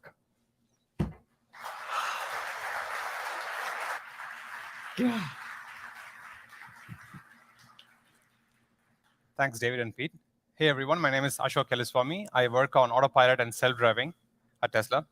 I joined Tesla back in 2014, so I've been working on this problem for almost 9 years now. Yeah, some of you might be wondering, hey, what does the self-driving got to do with the plan to a sustainable future? But it's actually a critical part of this plan, and here's why. Currently, when the car is not being used, it is sitting idly in parking lots, not doing anything.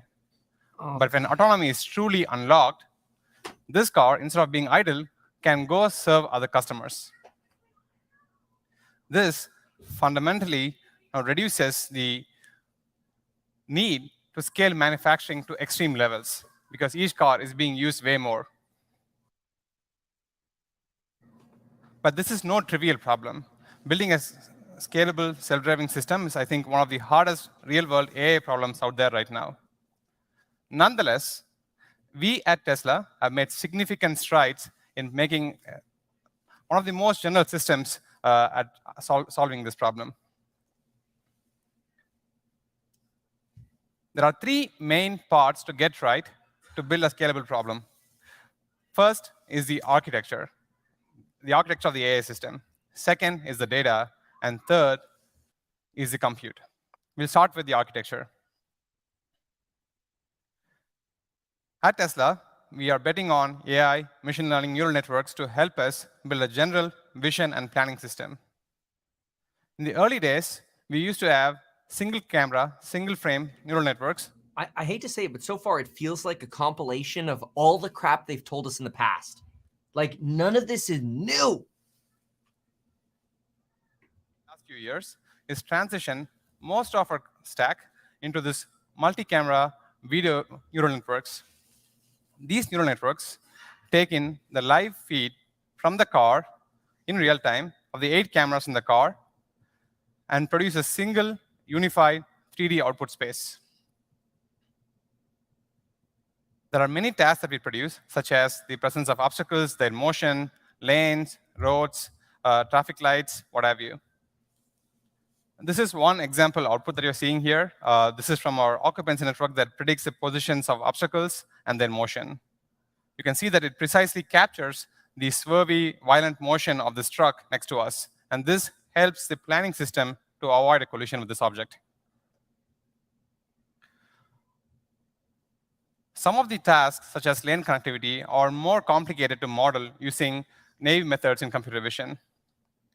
So we don't stop at the computer vision techniques, but we reach out to techniques in other areas, such as language modeling, reinforcement learning, to model this task. This is similar.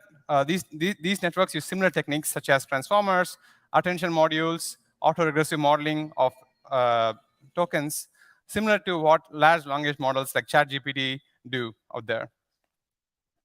With such an end-to-end system of solving perception, we have really removed the brittle post-processing steps and produced high-quality outputs for the planning system. Even the planning system is not stuck in the old ways. It is now starting to use more and more AI systems to solve this problem. The neural network-based planners are needed especially in complicated urban planning when there's a lot of other objects interacting with us. This is, for example, an intersection where we have to turn left while yielding to crossing objects and to the pedestrians crossing the road. We have to do this both safely and smoothly while respecting everyone's right of way and preferences.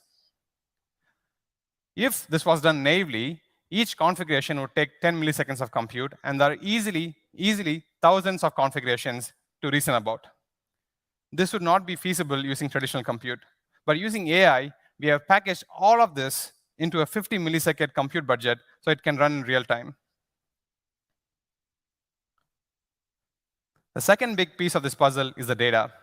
This is where Tesla has a unique advantage because it can tap into the fleet to access the exact data that can fix the problems.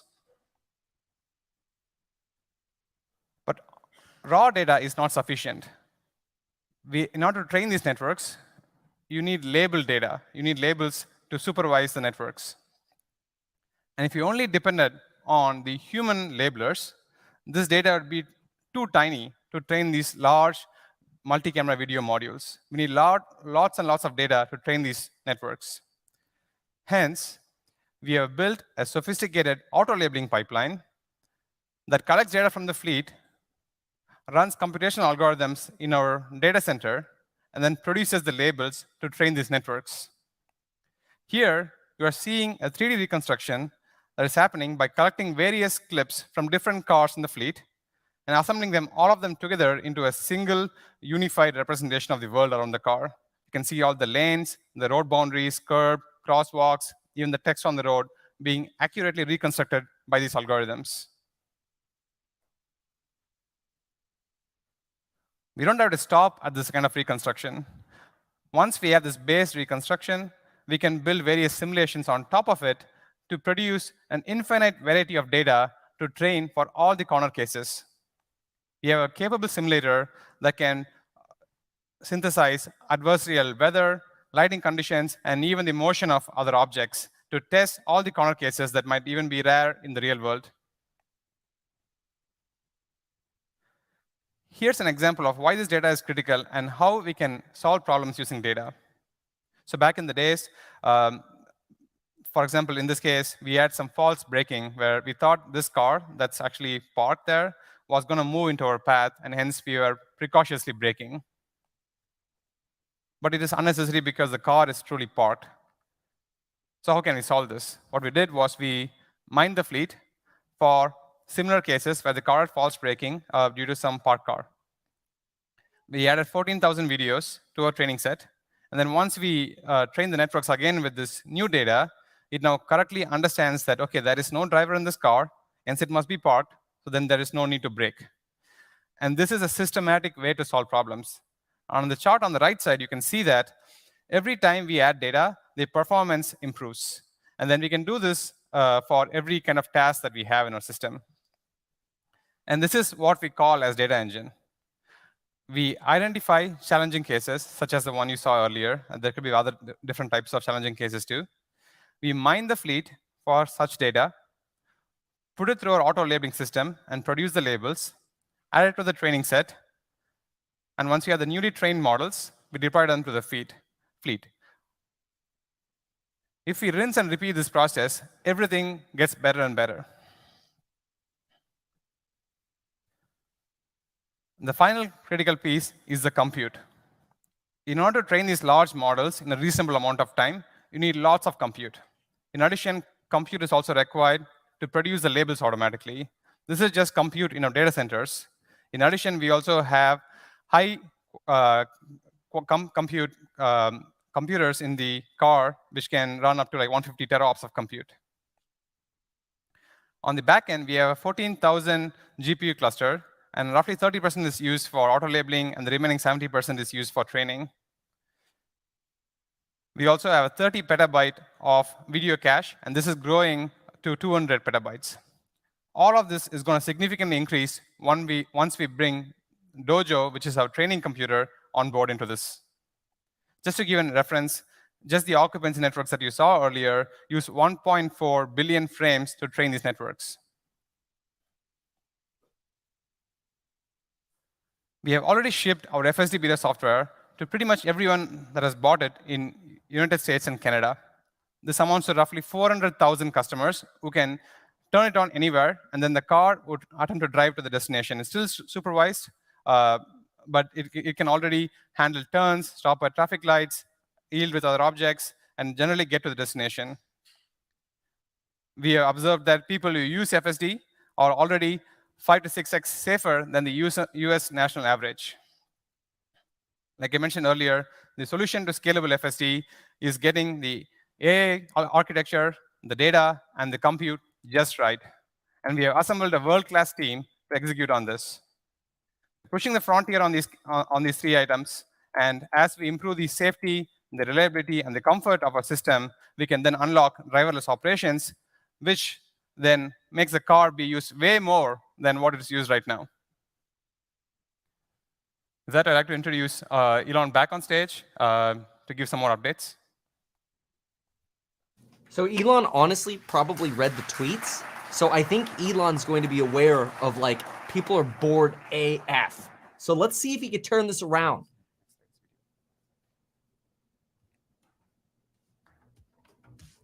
Okay. All right. And now you're going to get music to demonetize me. Okay, fantastic. All right, it dances. What's it doing?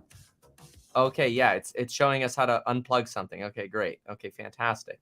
Yeah, wow, you can turn your hands. Okay, all right. Yeah, so you could lift another arm of another robot. Wow. I mean, that is pretty cool.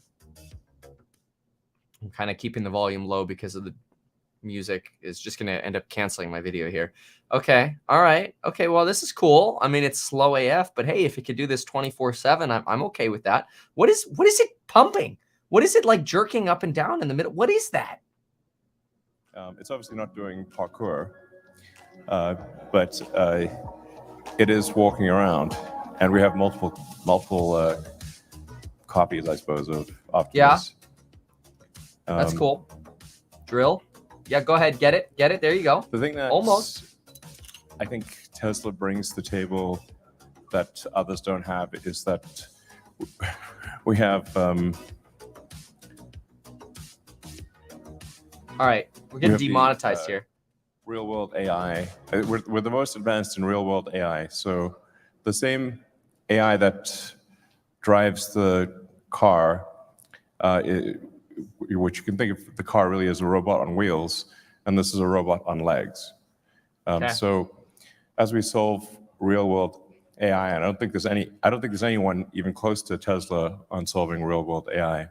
That same computer and software goes into Optimus. So it's not that helpful to have a humanoid robot if you have to program every individual action. It needs to be able to walk around autonomously and solve tasks.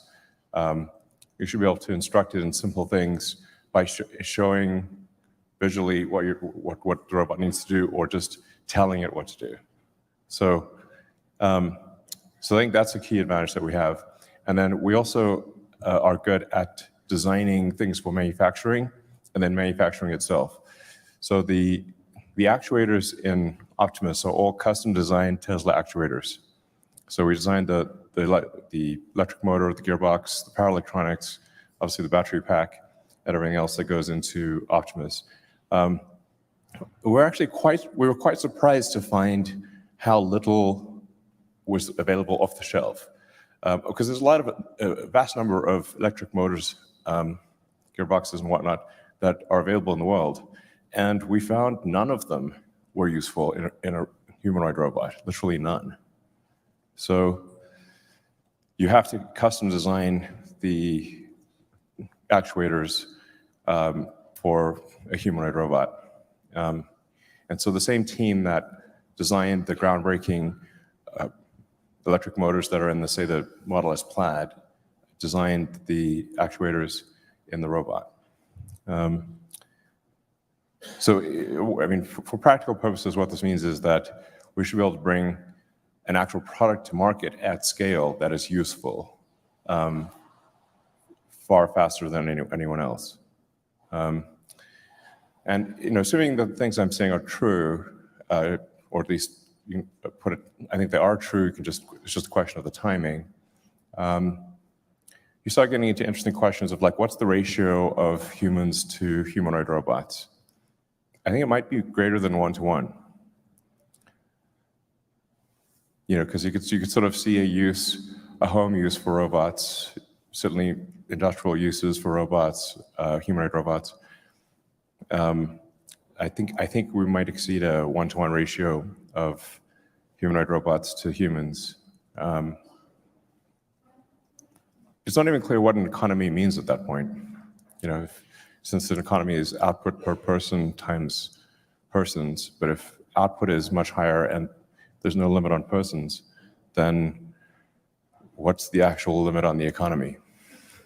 We're still pretty far from Kardashev scales here, but we're getting there. So anyway, it's probably the least understood or appreciated part of what we're doing at Tesla, but will probably be worth significantly more than the car side of things long term. So charging. I think Rebecca's next for talking about charging. All right. Charge.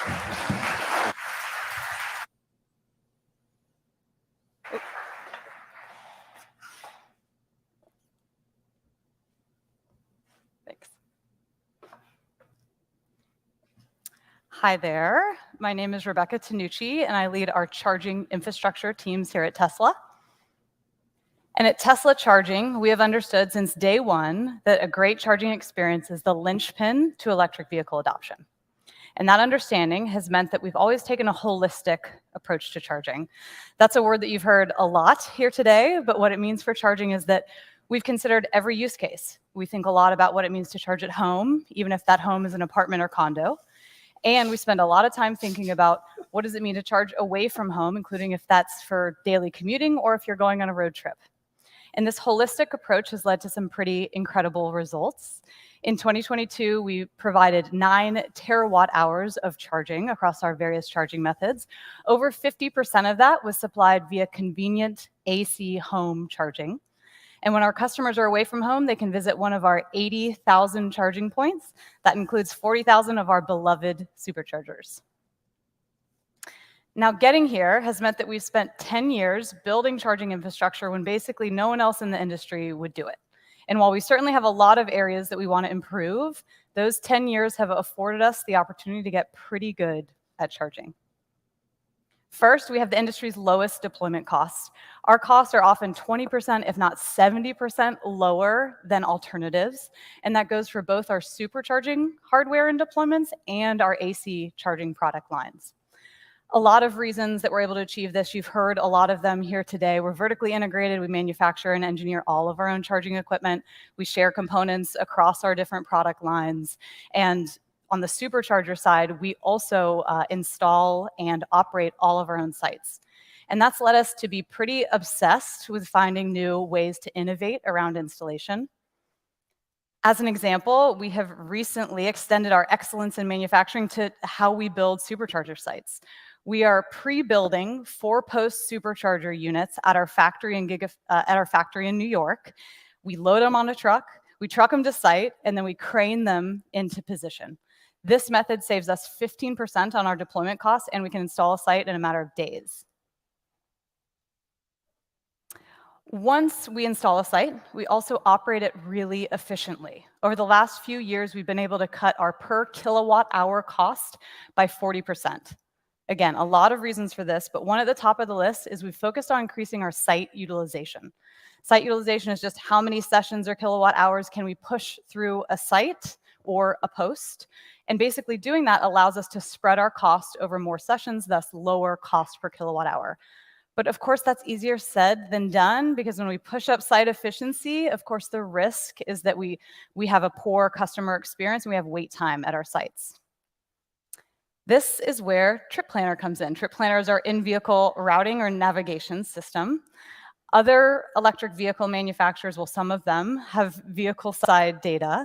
Other infrastructure providers have site data, but at Tesla, we have both. And what that allows us to do is to use Trip Planner to route vehicles towards available sites and away from congested sites so we can balance our utilization without risking wait time. And the results speak for themselves. Over the last few years, we've been able to drive up site utilization by 30%. That means lower per kilowatt hour cost, while also cutting our wait time in half. And we think this can get even better. Today, we're feeding Trip Planner with real-time site information and information about vehicles currently at sites. Going forward, we'll be moving that to projecting site occupancy based on the understanding of what vehicles are currently routing to those sites. And ultimately, our vision for Trip Planner is that it's the air traffic controller for electric vehicle charging across all infrastructure on a global basis. And the last thing we focused on to get here is quicker charge times. We're really proud of what we've been able to accomplish here. We've shaved off 30% of our charge time, average supercharging site time, visit time over the last few years. This has taken improvements on the hardware side, with our software, on our vehicles, and on our infrastructure, and we're really excited to continue pushing this trend down. Looking forward, the job does not get any easier. As you heard earlier, we aspire to a fully electrified global fleet. That fleet, from an industry standpoint, needs 9 petawatt hours of charging on an annual basis. And while Tesla charging certainly doesn't have to supply all of that, it does require that, for our part, we have a few new focuses in order to scale. First, if you want a fully electrified global fleet, all of those vehicles have to have a great and reliable charging experience. So, as many of you know, recently we have started opening up our networks on a global basis. Over 50% of our superchargers in Europe are currently open to other electric vehicles. We've also opened up in Asia Pacific with our first sites in Australia. And just yesterday, we opened our first 10 supercharger sites here in North America and the US to other electric vehicles. We've also invested a lot to be able to make this a really easy experience for our new customers. All you have to do is sign into our Tesla app to unlock a post and start charging. We've also, on physical site changes, we've also added hardware to our sites. They're called Magic Docks. And basically that is installed in areas where we have different charging standards, and they allow for other electric vehicles to come to our site without having to bring their own adapters or hardware. We've also just started installing our 4th generation supercharger posts. Those are being installed in Europe first. And while it's not a big mention, not a big thing to mention, they do have longer charging cables so that we can more easily reach the charge ports of different vehicles. The second thing we need to make sure we do when we talk about scaling all of this charging infrastructure is we need to make sure that it's powered from renewable sources. We're very proud that over the last 2 years, we've procured enough renewable energy to offset the amount of charging we've provided to customers. But as we look forward and we talk about this fully electrified fleet on a global basis, we really want to make sure that the demand for charging more closely follows when renewable sources are available. Now, this chart is on an aggregate basis for the US, and it varies based on what your renewable generation sources are locally. But basically, what this shows is we want to kind of move that charging curve, and for solar and wind in this example, it means more daytime charging. And we think the best way to go towards daytime charging is to install AC charging that is convenient and low cost everywhere vehicles are typically parked throughout the day. So that's really the plan. While supercharging and home charging definitely stay a big part of the puzzle, our teams are currently scaling to install AC charging everywhere vehicles charge during the day so we can power them from renewable sources. So summing it up, while we've spent 10 years installing infrastructure that is low cost, it's efficient, and it provides a great customer experience, we're really just getting started when we talk about supporting Master Plan Part 3. We've got to scale capacity on an industry-wide basis to 9 petawatt hours on an annual basis. We've got to open up to non-Teslas and make the charging experience for everybody really great. And we've got to power all of this via renewable sources. And one more thing, yes, we've got to scale our infrastructure, and yes, we want to power it via renewable sources, but we're Tesla, so we also want to make sure that we're continuing to focus on providing really incredible charging experiences. With that, she was good. I want to welcome up our leaders of supply chain, Roshan and Karn, to talk a little bit about that topic.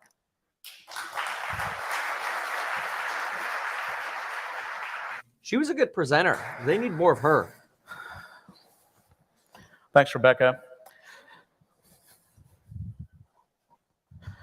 Hi, my name is Karn, and my team leads supply chain for electronics, powertrain, and battery at Tesla. And we've also got responsibility for indirect purchasing, construction procurement, and warehousing and distribution. Hi, my name is Roshan. I've been with Tesla for over 14 years. My team manages vehicle commodities, solar, logistics, planning, and capital equipment. 10 years, forgot that. So today we wanted to provide you a quick overview of Tesla's supply chain and what really separates us from the typical automotive supply chain. As you've seen in presentations prior from Pete and Drew and some others, Tesla designs a lot of the subcomponents that go into our vehicles. So we're not buying things that are off the shelf from suppliers. So supply chain is not purely a commercial relationship as it is in most other companies. We actually have an arm within supply chain called supply industrialization engineering. And the burden of taking a drawing, a design from concept and turning it into thousands of products produced at the right cost and at the right yield falls with this group. Of course, they work very closely with design engineering, but really the level of detail that our engineers get involved in terms of building the capability of the suppliers is pretty detailed. So, you know, once we get a new part, naturally with electric vehicles, a lot of the supply chain doesn't exist. Our engineers would basically take the drawing, turn it into a manufacturing concept, do the equipment selection, and physically go to the supplier and stay there for weeks or months, however long it takes, to basically do the line bring up. Once the line is brought up and we're hitting the right rate, the right quality, at the right yield, then we work on things like automation and yield improvement and those types of activities. So there's a big group of mechanical, electrical, industrial, you name it, engineers within supply chain, and it's their responsibility to take care of this. Now, this is a huge strategic advantage because we manage every detail of our supply chain, because we're so integrated with our partners that we know about issues before they happen. It's almost live. We've got dashboards, we've got connections, and across the 10,000 or so factories across the world, that are making our components, we have a pretty good view of the health of those suppliers. And this has been a key asset in how we've been able to kind of manage things through a lot of different issues over the past couple of years. So,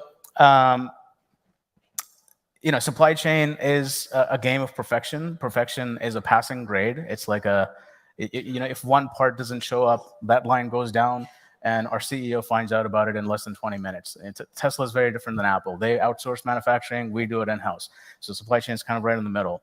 And perfection is increasingly elusive and very expensive if you kind of look at all the issues we've had to encounter over the past year. And today we're just going to talk about how we got through the past, and then what are we going to do going forward, and how are we going to get there. So let me draw your attention to this slide. On the left, you'll see a portfolio, our existing portfolio of products. Right at the top, you've got the SNX platform. In the middle, you've got 3 and Y. I think everyone's more than familiar with those. And then the Tesla Energy platform, which is a very high rate of growth for us. And don't forget the solar and superchargers. And solar and supercharger. Thank you, Roshan. And you'll see a reduction and then we basically got the tier 1 and tier 2 parts. This might be boring, but a tier 1 supplier is any supplier that builds a disclaimer that this might be boring, by factories. And our tier 2 supplier basically does the same thing for a tier 1 supplier. So they are the supplier to our supplier. And depending on the supply chain of any one of these products, this can actually go down to the tier 6 level. So for example, if you're talking about the battery cell, we really get involved with the mines of like where we're procuring the lithium, the cobalt, and all that sort of stuff, because we're procuring such high volumes of it. So you'll see a reduction in the number of parts on the SNX platform to the 3 and Y platform. And this is because of the great work our design engineers have done of making the car simpler and easier to manufacture. In parallel, we actually had a similar strategy in supply chain. We had cast a wide net to a lot of suppliers for the SNX platform. There's a lot of suppliers that we invited to partner with us. And we used that platform as sort of a filter to see which suppliers have the technical, financial, and cultural capabilities to match us, right? Who do we invite to the party when we really scale things up? And we really dramatically reduced the number of suppliers that we were dealing with for the 3 and Y platform. And this is an approach we'll continue to do for future platforms as they come along that are even more high volume. So this has really been our approach. It's made things a lot easier, and we could figure out the suppliers that were capable of moving at our pace, and then the ones that didn't have the desire to or the capability to. You need both desire and capability. Secondly, the complexity on the tier 2 level is very high, right? These are the suppliers to our suppliers, and there are a lot of components. So think about silicon, think about resistors, capacitors, diodes, all the little assemblies. All the raw materials, that's even further down. Yeah. But all these little sub-assemblies that have to come into Tesla, the complexity is immense. So even though at the tier 1 level, we're talking about 8,000 parts total, it seems like a lot, but it's not a lot. The management of the tier 2 is really where we excel. And I'd like to illustrate that with an example. Meet the car computer. Very innocent sounding name, and it's anything but. This is an absolute monster to manage. So I think you've all seen the picture on the left of the autopilot board. That's the top of the autopilot board. The autopilot board also has a bottom, and the bottom is populated heavily with components. On the other side of the heatsink, you've got the MCU, the multimedia cluster board. This board is equally complex. It's also double-sided, 8-layered. And these boards, these computers run so hot at peak operation that they have to be liquid-cooled through a heatsink. So this assembly requires taking those 2 boards and then bonding them to a heatsink that's hermetically sealed as an assembly, of course, flashing the software and all that sort of stuff. And then that's one part number that comes to Tesla. So this is an example of one tier 1 part number. That's a very complex assembly to manage at the tier 2 level. And there's more than 7,000 components here. There's as we stand here, a component's being assembled onto a car computer every 1.4 milliseconds. The line that builds this computer is the length of a football field. So it's quite complicated. And initially, when we first started building this board, due to the complexity of it, we had to rely heavily on labor. But once we dialed in the quality, the rates, and the yield, we started focusing on making this more efficient. The only way to control cost is by removing labor. The first step is removing labor. The second step is fully automating. The third step is turning off the lights and letting the factory run, ideally. And that's going to be the goal for us here. So 95%, but our work is not done. We're going to be going a lot further than this. So this illustrates the point that a part is not a part. A part has a lot of complexity underneath it. Supply chain is a game of multiple tiers.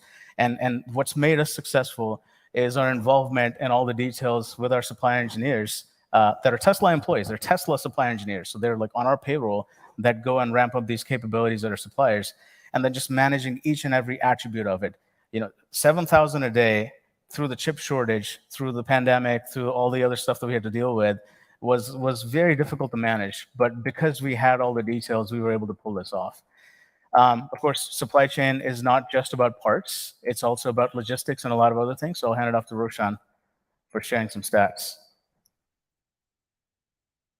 Yeah, so talking about inbound complexity, just over the course of just last year, we moved about 16 million pallets from our suppliers to our factories. Just to visualize that, if you put those pallets side by side, it could cover the half the circumference of the Earth.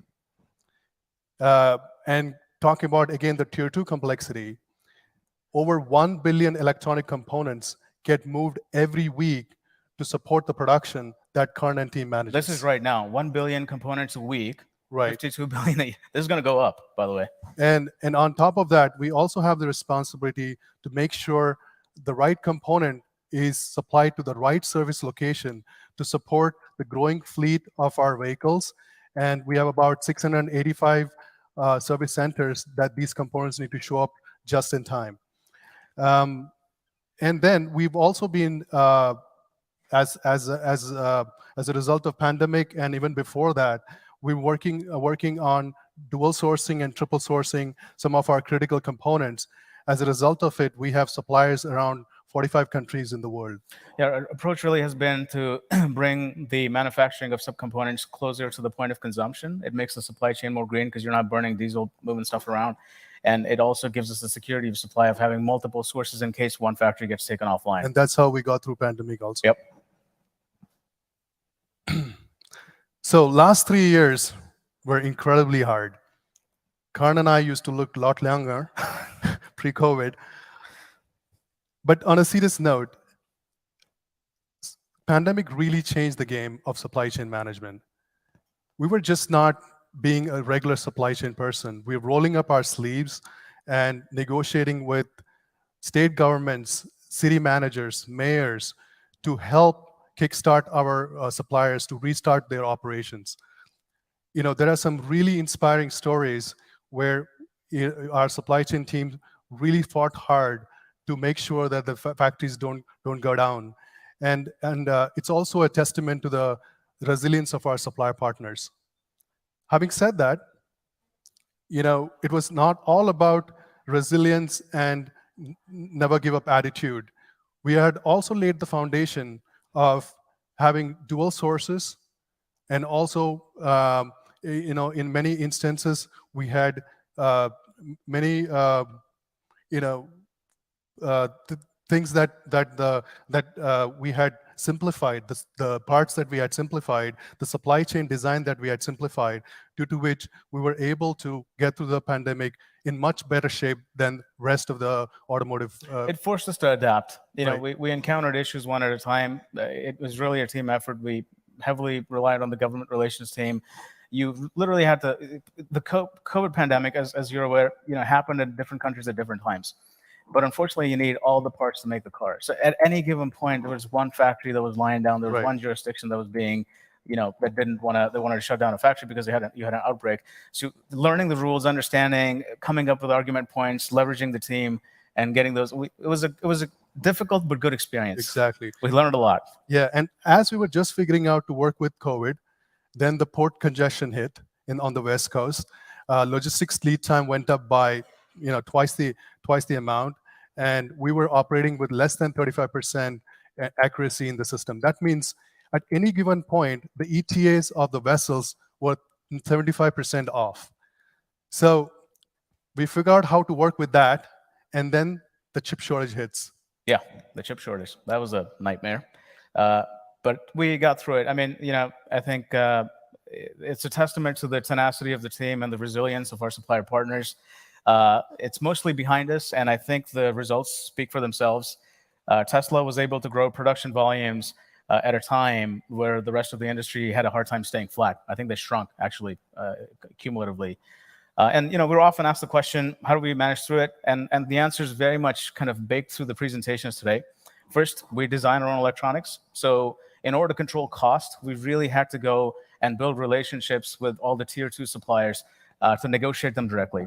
So these relationships were formed, over 10 years ago, and we've really gotten to know them well. So when a shortage hit, we knew, who to escalate to, who to call, who to ask for help, and really kind of swarming the issue at the point of constraint. So the best team, strong relationships with vendors, and then we also have a pretty sophisticated capacity planning function.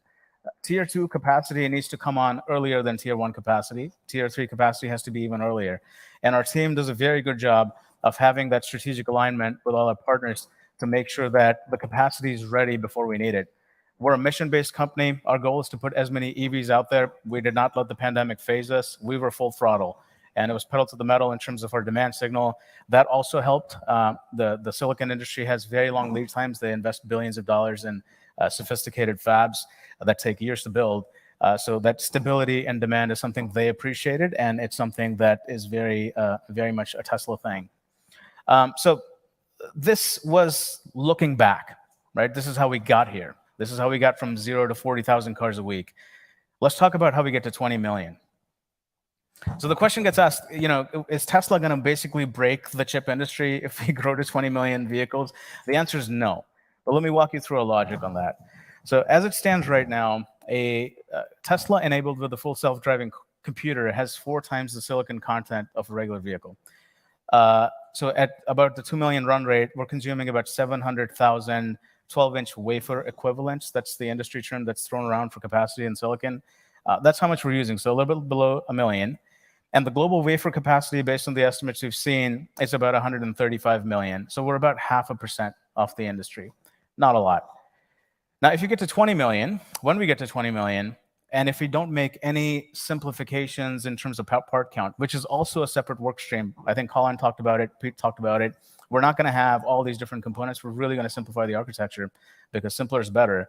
But even if we don't do that, and we take the most pessimistic case, we're going to need 8 million wafers, okay? And the industry is going to scale to 200 million by that point. So still, we're less than 5% of the market share. And if we run the same offense we ran all along and continue to work with our partners and invest in fabs and invest in capacity, we'll have the capacity ready by the time we need it. So I really don't see this as an impediment from a supply chain perspective to get to 20 million.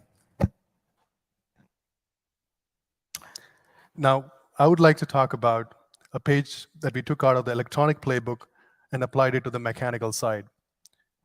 Our vehicles use currently the heat pump-based technology for the thermal system. But before heat pump, our vehicles used to have a dispersed thermal system connected by hoses. Engineering was inspired from circuit boards and then created a system which was extremely integrated, where 60% of the system was the size of a basketball, where it contained about 100 components, 50 sealing interfaces, and several different manufacturing processes, all were packaged into this tight size. Now, why are we talking about this? Well, we launched the system. Yeah, I don't know. I don't know why you are. In Model Y. The team was forced to manage 100+ components from different suppliers around the world remotely. So there are 4 videos playing at the same time. One is the video of the manual line that was created when we started the production. And this manual line produced a lot of quality issues, let alone throughput. So we quickly pivoted to a semi-automated line. But in spite of that, although the throughput was great, the quality issues sustained. So our team decided that fully automated is the only way to go. So before we automate the line, we created a 3D simulation.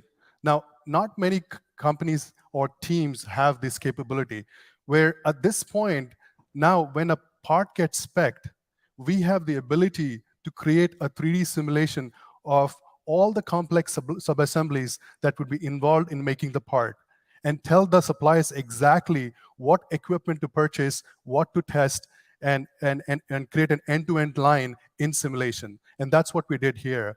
So with the help of the simulation, we had a very detailed subassembly cell, which was juxtaposed with the supplier's factory layout. And then we, after a back and forth of iteration and optimizing the processes, we implemented this fully automated line in less than 8 months. And the results were remarkable. 99% reduction in labor force. So a line that would need 1,000 associates to build the super manifold in full volume now just takes 10 associates. And the quality also went up by an order of magnitude. We have a defect rate of less than 0.05%, and a super manifold rolls out every 7 seconds because we have created many automated lines. And these factories are the size of 2 football fields, by the way. Roshan had to one-up me on that one. 99% 2 football fields. So why are we talking about this?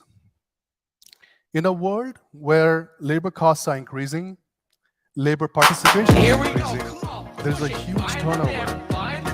And the cost of implementing automation is going down by 3x in the next 10 years.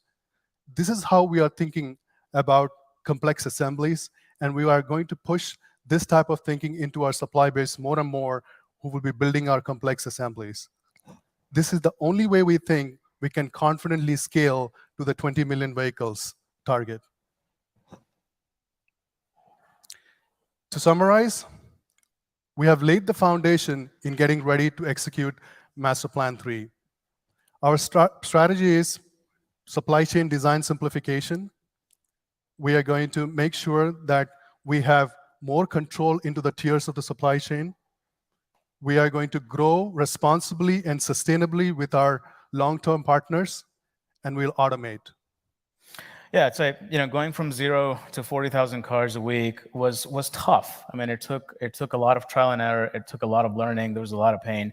There's a lot of mental scar tissue, as Elon calls it, through that process. But now that we're at that level and the foundation is set, going from 40 to 400 is not gonna. It doesn't really faze us. We have a capable team. We've got capable external partners that have gone through hell with us. Our leadership team is galvanized behind the mission, and we're gonna get it done. So I'd like to thank you for your time and hand it off to Drew and Tom for the next presentation. Thank you.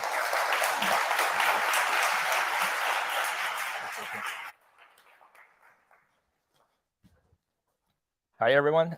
My name is Tom Drew. I'm now responsible for global production and sales and delivery service. I joined the company back in 2014, and I've been running the company's business in Greater China and APAC.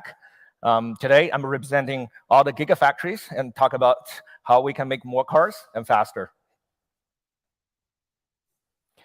So right now, we have 4 vehicle factories on 3 continents to serve our markets. The total number of manufacturing employees is over 65,000. This is also including our amazing team in Reno. This could actually be good. Let's see the copy and paste. Packs or drive unit for our vehicle factories. The total installed capacity in all these vehicle factories, about 2 million cars a year. That said, we're always looking for opportunity to grow more capacity from the existing footprint. So you expect this number will grow over time. To build more factories is the start to building more cars, and we're certainly the expert of it. This is the before and after image showing you the progress we made back in 2019 when we built a gig factory in Shanghai. So in 9.5 months' time, we built a greenfield project to establish the vehicle factory. And 3 months later, we started to deliver our first customer vehicle. People always ask me, how Tesla can build a factory that fast. Really, we learned from our Fremont factory a lot. We talked to the survivor from the production hell and try to avoid all the mistakes we made. We decided to design a straight line with minimum number of up and downs and turns for easier manufacturability and easier construction. We also challenged all the assumptions people ever know to build a vehicle factory. When we delete and simplified all the redundancies and the buffers, that's helped us to save a lot of time. Also, we have a very strong in-house construction team in Tesla. If there ever a job cannot be done by others better, and we bring this in-house. So we have this in-house construction team, have a full control over all the activities on site, from design, engineering to construction, site management. So this team didn't just build Giga Shanghai, they also built Giga Berlin, Giga Texas, and Giga Nevada. They're really the hero behind the scenes. Like Lars shared earlier, going forward with the new platform, the more modular design and densified Gigafactory, we'll be able to make more cars from even reduce the footprint. That also means we can build more factories at the same time. With the joint effort of all manufacturing teams around the globe, I'm happy to share, early this morning, we hit the 4 million mark for total Tesla ever built. And the 4 millionth vehicle, that's actually good, in this factory. When you took a tour on our shop floor, you probably walked past it. All right. So it took us 12 years to build the first million vehicle, and about 18 months to build the second million. The third million took us 11 months, and just shortly, less than 7 months, we built the 4 million cars. So we're getting better and faster. Exponential growth. Really kudos to the team. So what it takes to ramp a Gigafactory?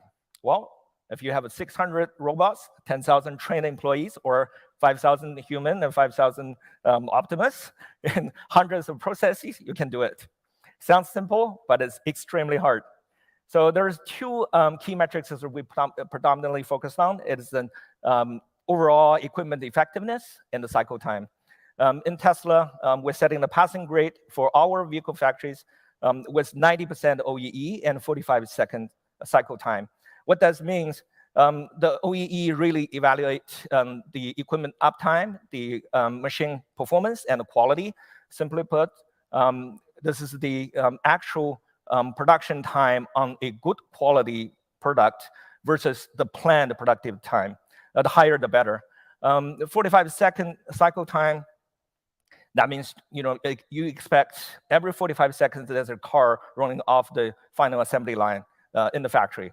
And the faster we ramp, the faster we can get to economy of scale.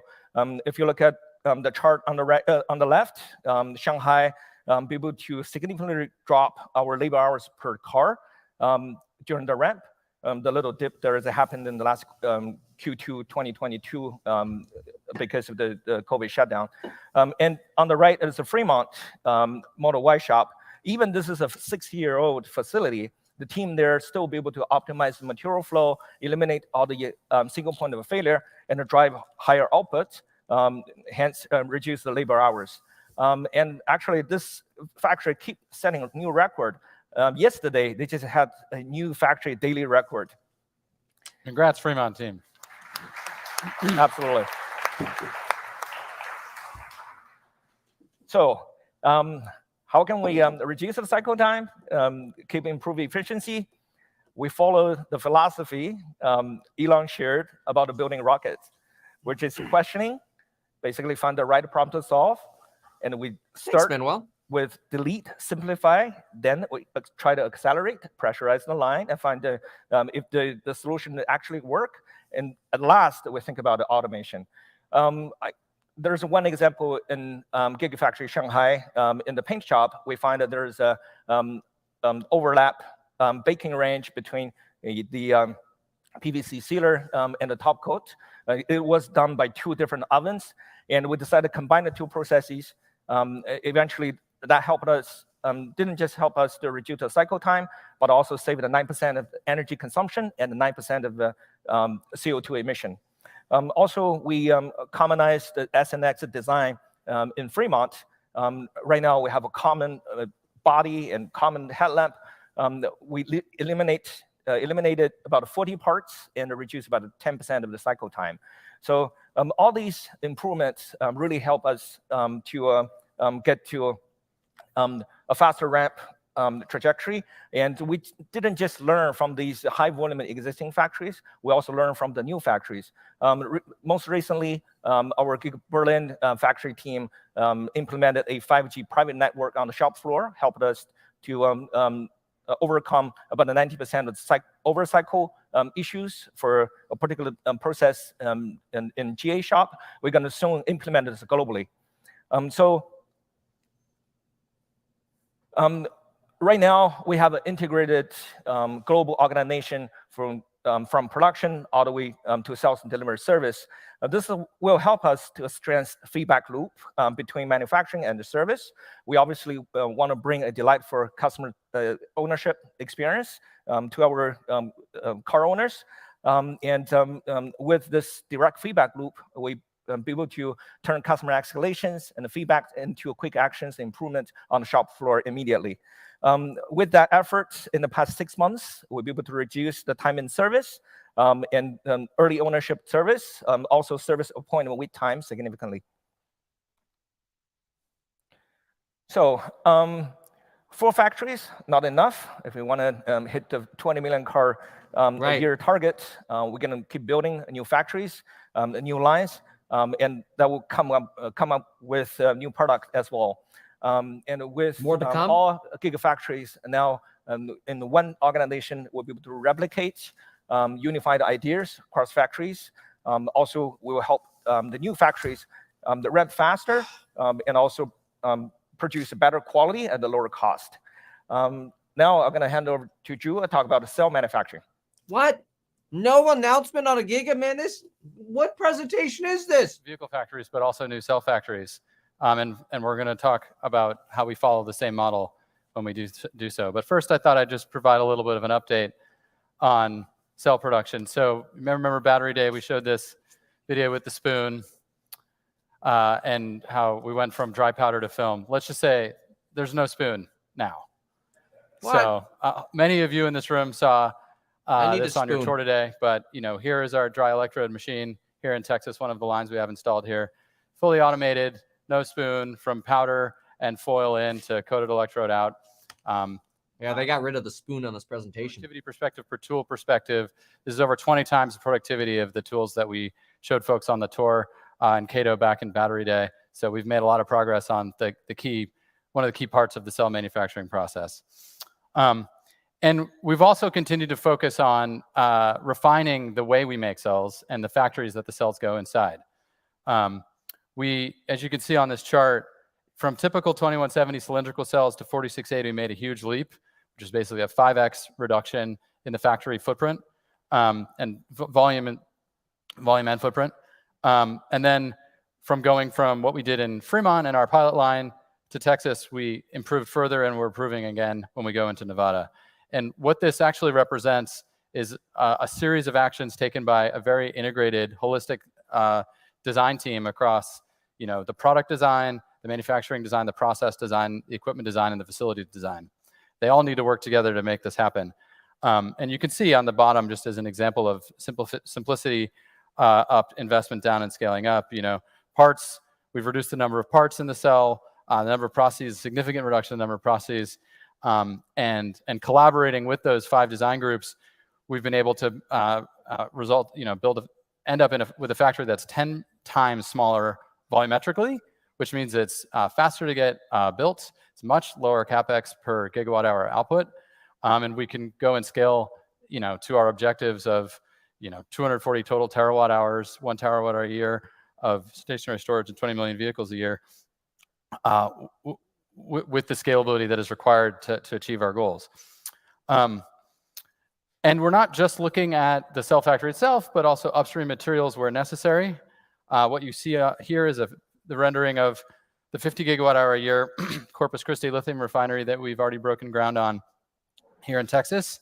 The facility will start commissioning by the end of 2023, this year. This is a good example of something where we're basically talking about breaking ground and starting commissioning within 10 months, and with actual production within 12 months. That's the target, similar to what we did in Shanghai. Again, the result of collaboration and internal execution of construction in partnership with local communities. This site is 30 minutes from the Corpus Christi port. It's located directly on rail. The process route we're taking is a direct soda ash leach of the input material, which means there's no acid roasting. We don't have any of the sort of waste products associated with an acid roasting step. We're designed to consume lithium spodumene, which is a very commonly traded lithium rock, but it is flexible to other feeds from primary and secondary sources. And similarly, we're working on our cathode facility here in Texas. Maybe you've seen it as you're driving around, which is a 60 gigawatt hour a year cathode facility behind the main building here. 10-month build time there as well. The equipment's being installed for the first line as we speak, and we'll be commissioning starting next quarter. So we are doing this where we need to. Our plan is not to do it always. There are lots of competent companies out there, but we are also trying to sort of accelerate the pace of the industry by trying some new things that are a little bit more scalable, and de-risking certain innovations that improve productivity in terms of CapEx per gigawatt hour and things like that. And with that, I think that sums up our efforts on the factory side. Mike, you want to come up and we'll talk about energy? Right.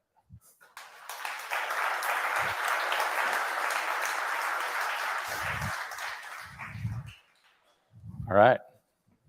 Take it away. All right. Here, you can. Hello, everyone. My name is Mike Snyder. I lead our Megapack organization. I've been with Tesla for almost 9 years. I'm excited to talk to you today about the Megapack product and the business and some of the exciting things we have ahead of us. From the beginning with this business, we have always focused on building successful projects for our customers and not just the batteries in the box. We've built a hardware and a software platform that is able to adapt to environments all over the world and that is able to scale from small island projects to large gigawatt-hour scale batteries. We've invested our time and our talent to best understand every aspect, every step in the process, and every risk of a project to ultimately provide a solution that is thoughtful, intuitive, provides great value to our customers, and is as plug and play as possible. Yeah, just looking at these projects, it's incredible to see them all come together in one montage. Seeing the future. Yeah. Compressed. It's 10 years of building these projects, and it's incredible to see the impact and to see what we have in front of us. Absolutely. We're on our 6th generation of our industrial product, which is the Megapack XL that we're building out of Lathrop, California. Deployed over 16 gigawatt hours of industrial and residential products across 50 countries. And really, Megapack is a market leader. It's best in class in efficiency, reliability, energy density, and easiest to install, lowest cost to install. And we call it XL because it is actually the largest, heaviest object that you can transfer around the roads of the world without having to shut them down and get crazy permits and things like this. So it is extra large, and there is not going to be an XXL. Let's just say it that way.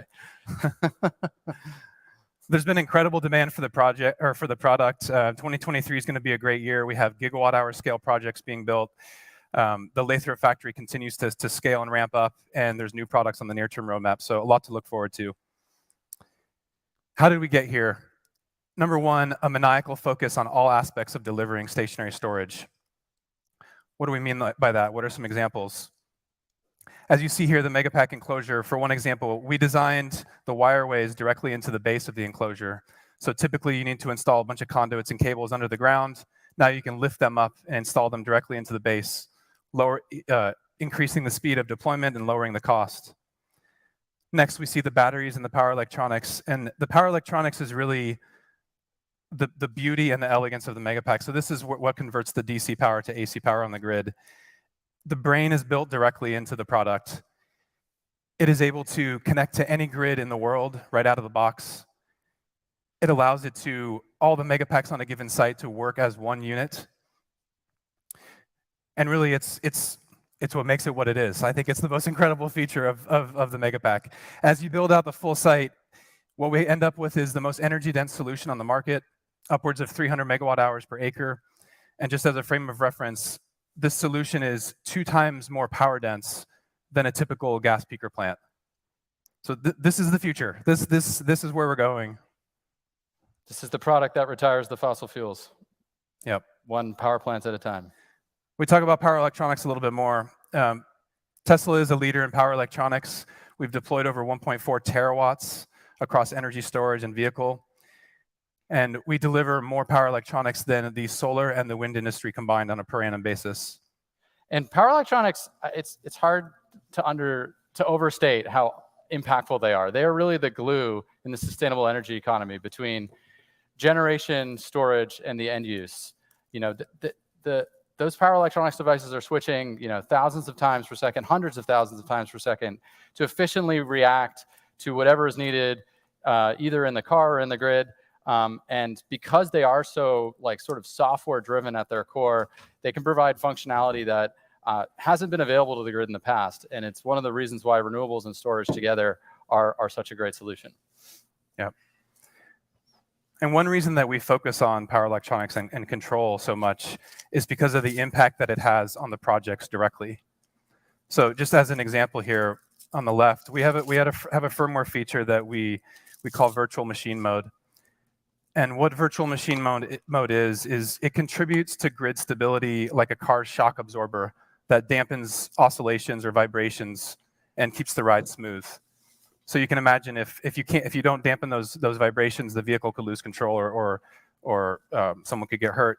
On the grid, you could have a blackout. We have one grid operator that's utilizing virtual machine mode and said they will not operate their grid at 100% renewables unless they have this feature, unless they have virtual machine mode working. Yeah, and they tried and it didn't work very well. And why is it virtual machine mode? It's like synthetic inertia, where you turn the battery power plant into, through software, behaving like it's a giant spinning machine, literally, and that inertia stabilizes the grid. Right. And you don't need a giant spinning machine. You don't need a huge fossil fuel power plant or a giant hydro turbine. You can just have the battery do it, and you can program it to whatever you need at that part of the grid, or even have it be dynamically changing as the grid conditions change. Right. And that's why we focus so much on it. We believe it's the future of how batteries are going to add value. It's going to be more about adding power stability, just as it is about energy. Yep. AutoBidder is another software feature I wanted to mention. AutoBidder is an autonomous energy trading platform that, in its most basic sense, is buying energy low and selling it high, and the owner can net the difference of that. But operating battery storage is actually very complex. Needing upwards of hundreds or even thousands of decisions every 5 minutes. It's much more complex than a solar plant or a wind plant or a thermal battery or thermal generation plant. And it's mostly because of the versatility and the ability of the battery to provide so much value in different ways that these decisions need to be made in real time in order to optimize and get the most value out of the battery as it can. So there wasn't a solution that existed in the market, so we built one ourselves.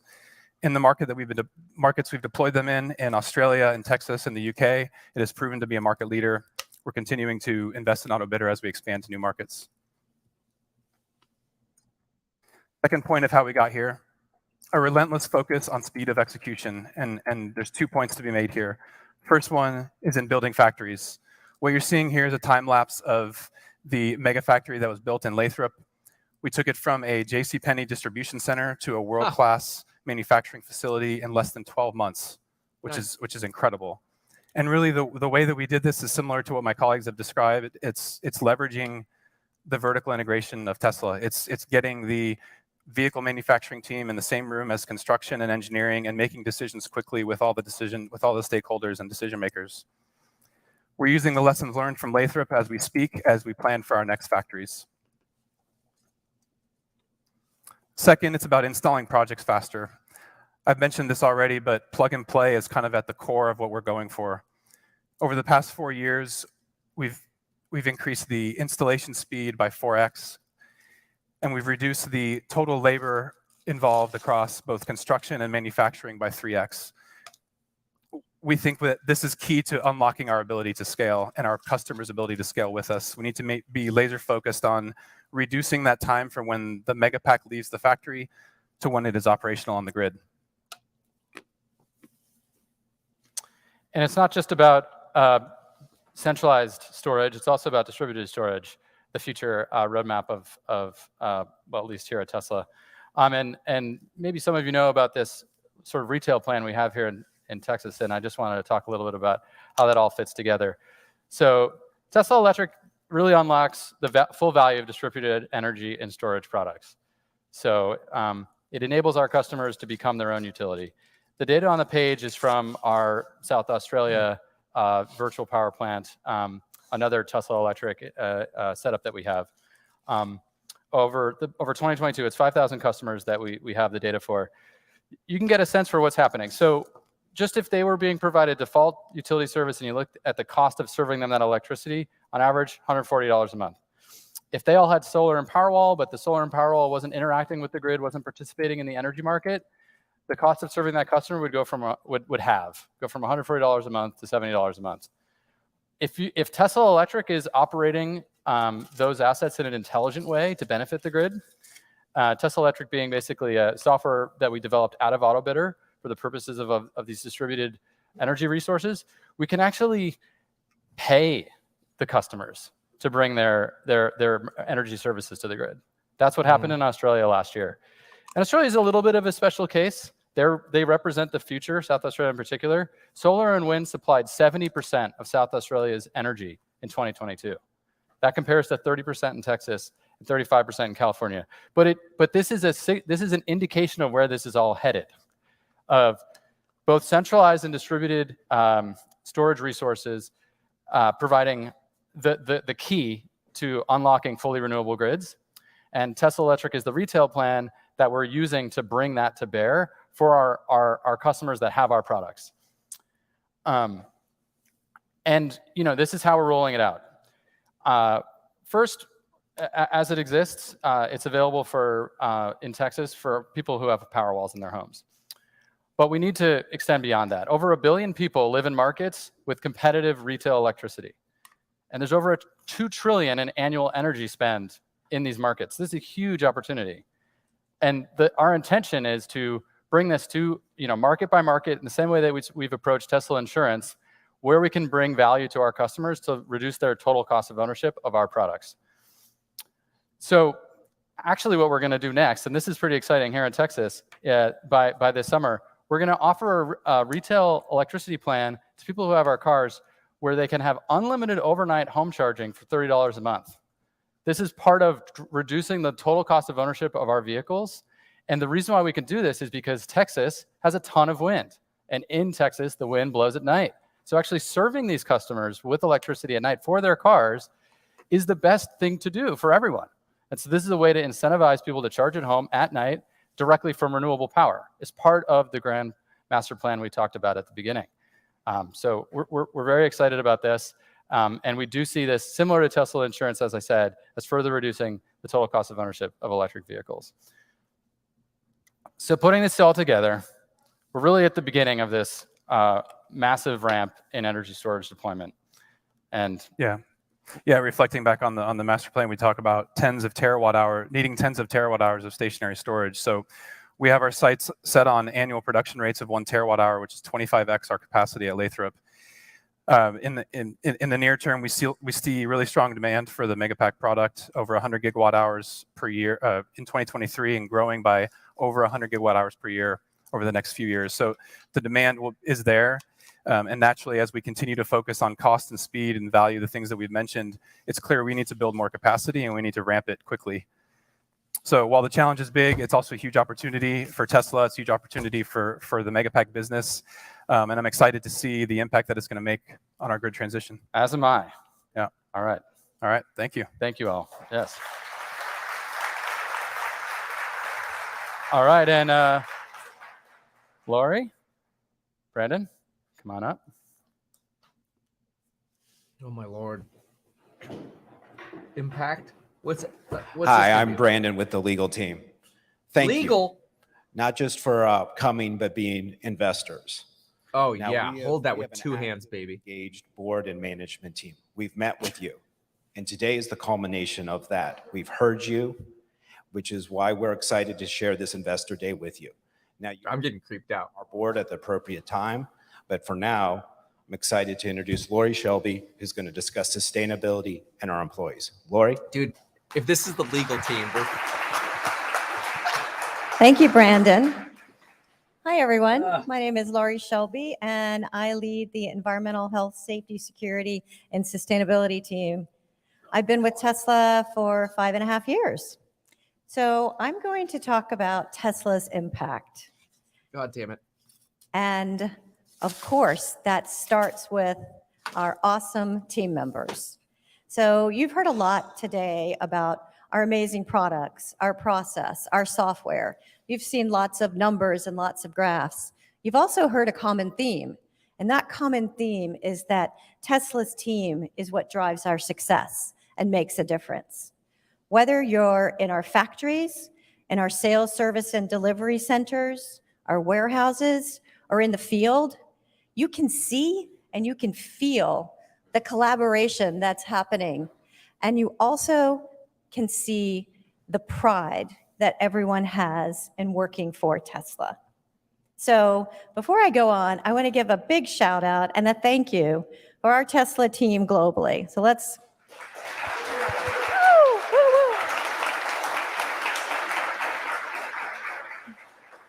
That was great. That was great. Thank you. So we are creating a lot of meaningful work through our jobs. We're a huge employer, and we're growing every day. We're at 129K.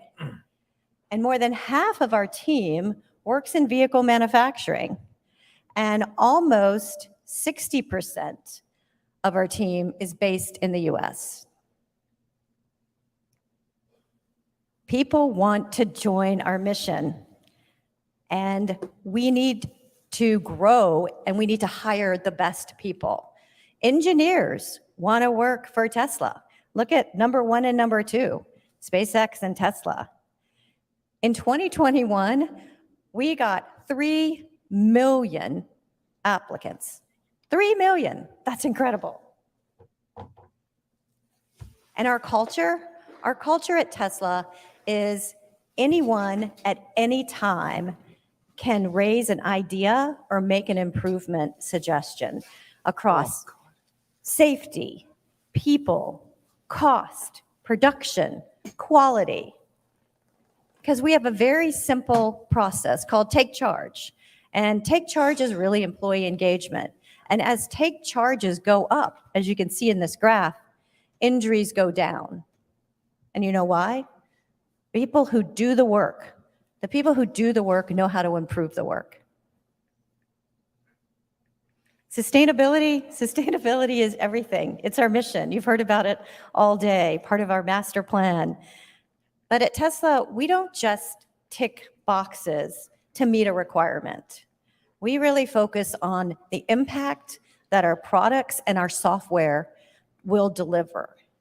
In 2021, our customers avoided 8.4 million metric tons of greenhouse gas. That's equivalent to taking 1.7 million ICE vehicles off the road for a full year. Yes, yes.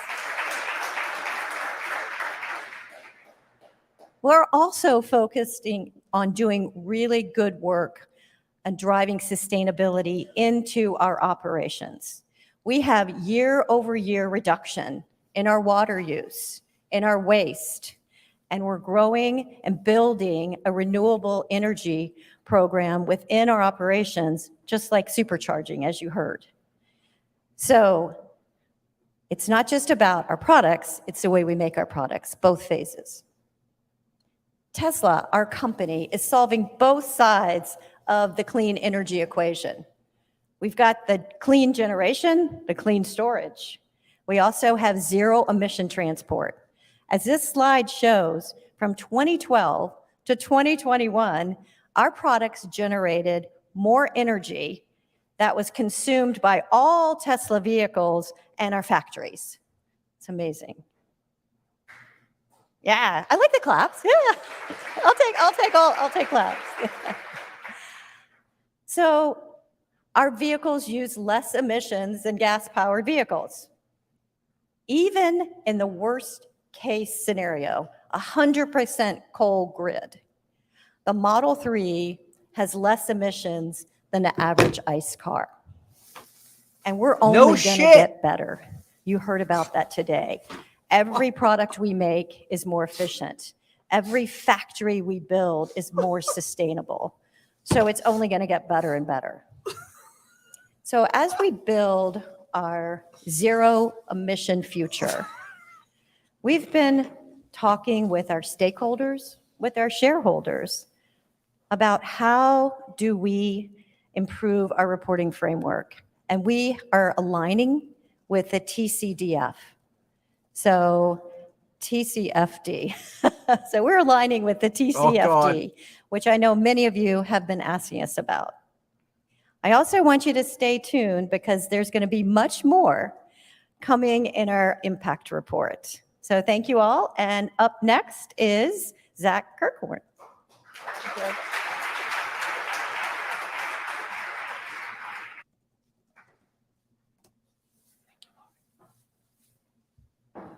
Thank you, Lori.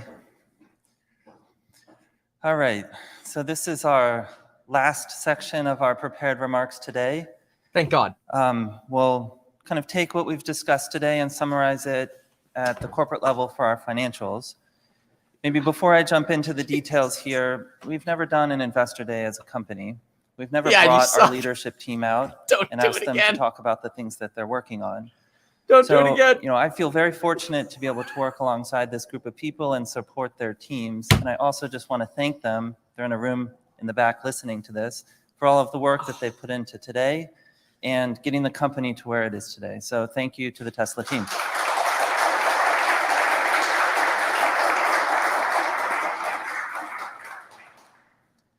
When we were preparing for today, folks were asking, well, Zach, what should we talk about? And really the only guidance we gave folks is, well, talk about the things that you're working on and talk about it in the context of the master plan. Idiot. And what did almost everybody talk about today in great detail? Nothing. All of the work that they're doing to take cost out. Because in this industry, in this business, you survive or you die based upon the ability to manage your costs. We didn't so need I'd like to talk an investor. about We didn't need an investor day for that. If we look at our longest running scale production product, this is the Model 3. We reached 5,000 cars per week, which was our design capacity in mid-2018. And since then, we've taken 30% of cost out of this product. And there's 2 points I want to make about this. The first is that cost reduction, as you have heard throughout the course of the day, is deeply ingrained in our culture. And I think one of the most important reasons why we are here today as a company. The second point that I want to make is that when we're working on cost reduction, it's easy just to take cost out and make our products worse. But we have to take cost out and improve our products at the same time. This is the hard thing to do, but it's the necessary thing to do to continue to move forward. And if you look at a version of a Model 3 that we built today, and you compare it back to a Model 3 that we built in 2018, there's a long list of improvements that we put into the car while also taking cost out of the product. Cost reduction doesn't just come from one place. There's no silver bullet here. And we pushed the boundaries on volume with the Model 3 program, increasing volume 3x over this period of time. We've improved productivity. So in our Fremont factory, we are twice as productive now as we were in mid-2018. We've made a lot of progress on overhead efficiencies and product improvements, as we've discussed, and a long list of other things, including localization, our factory in Shanghai. And as we ramp up volume and as we find efficiencies, we work with our suppliers to do the same. And that leads to material cost reductions that improve the affordability of our products.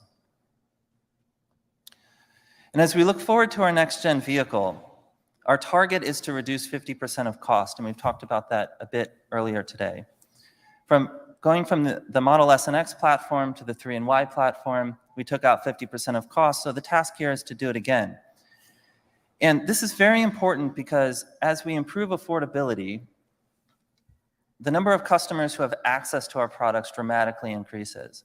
And as we link this back to our master plan, it enables an exponential growth in our volume with linear reductions in the cost of our products. The second point I'll make here is that, and again, cost reductions don't come from any single one place. And so you can see the buckets here on the vehicle side, battery and powertrain, manufacturing cost reductions, and others. These buckets are relatively equal in size.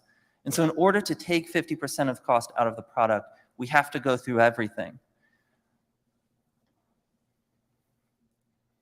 But more importantly than just the cost of the car up front, when we're transitioning to a sustainable economy, particularly with vehicle ownership, it's really important to think about the lifetime cost of the products. And this chart here is showing what the total cost of ownership per mile is over the course of 5 years. And we have to think about financing costs, insurance costs, the cost of power. Drew talked a little bit about that with the plants that we're doing in Texas, wear and tear and maintenance on the cars, et cetera. And we're already at a place today in the US where a base Model 3 on a cost per mile basis is less than a Toyota Corolla, which is the highest selling car in the world. And as we move towards our next gen platform, we will continue to reduce this. And as we work on robotaxi variants of this platform, this cost will come down even further. And so this is a product that we expect to have substantially lower cost per mile than the highest volume products in the world. The next thing on cost reduction I want to talk about is operating expenses. We spend a lot of time on our earnings calls talking about gross margins and product cost. We don't spend a lot of time talking about OpEx, but I think this is one of the really important parts of our story. So since 2018, we've reduced our non-GAAP OpEx 60% as a percent of revenue and 75% on a per delivered car basis. This is quite staggering, and I want to go into the details about how we've done this. The first component of OpEx, which is R&D, the single most important thing here is that we constrain the number of programs that we work on, so minimizing the number of programs that we're running in parallel. And the key here is to maximize the revenue and cash generated from every program that we work on, and also maximize the technology sharing between the programs. So we talked a little bit about how power electronics in our energy business is shared with power electronics in our vehicle business. If we look at the SG&A side of this, I think the story here is pretty dramatic. So we're showing here a comparison of SG&A per car delivered compared to the traditional auto industry, which is both an OEM and the dealership network. And our estimates are that we're 60 to 70% lower on a per car basis. And if you turn this into dollars, this is many thousands of dollars per car. This is part of the reason why on the last earnings call, I made the comment that we think about operating margin more so than gross margin as a company, because the integration that we have here on the SG&A side, particularly with vertical integration into our dealership network, this provides efficiencies that give us a competitive advantage from a cost structure standpoint relative to other companies. The other thing that I'll note here is that this wasn't always the case. And it wasn't that long ago where these bars would be inverted.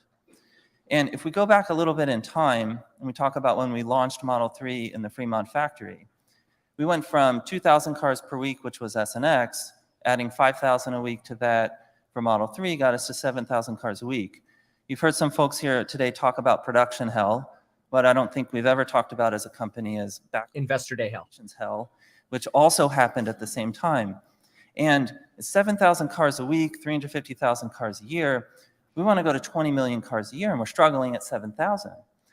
And we're saying to ourselves, we have to completely rethink the way that we're managing our back office operations if we have any hope of efficiently scaling this company. And so this began a process that we're still continuing to work on today, but it's something that we refer to as the Tesla operating system.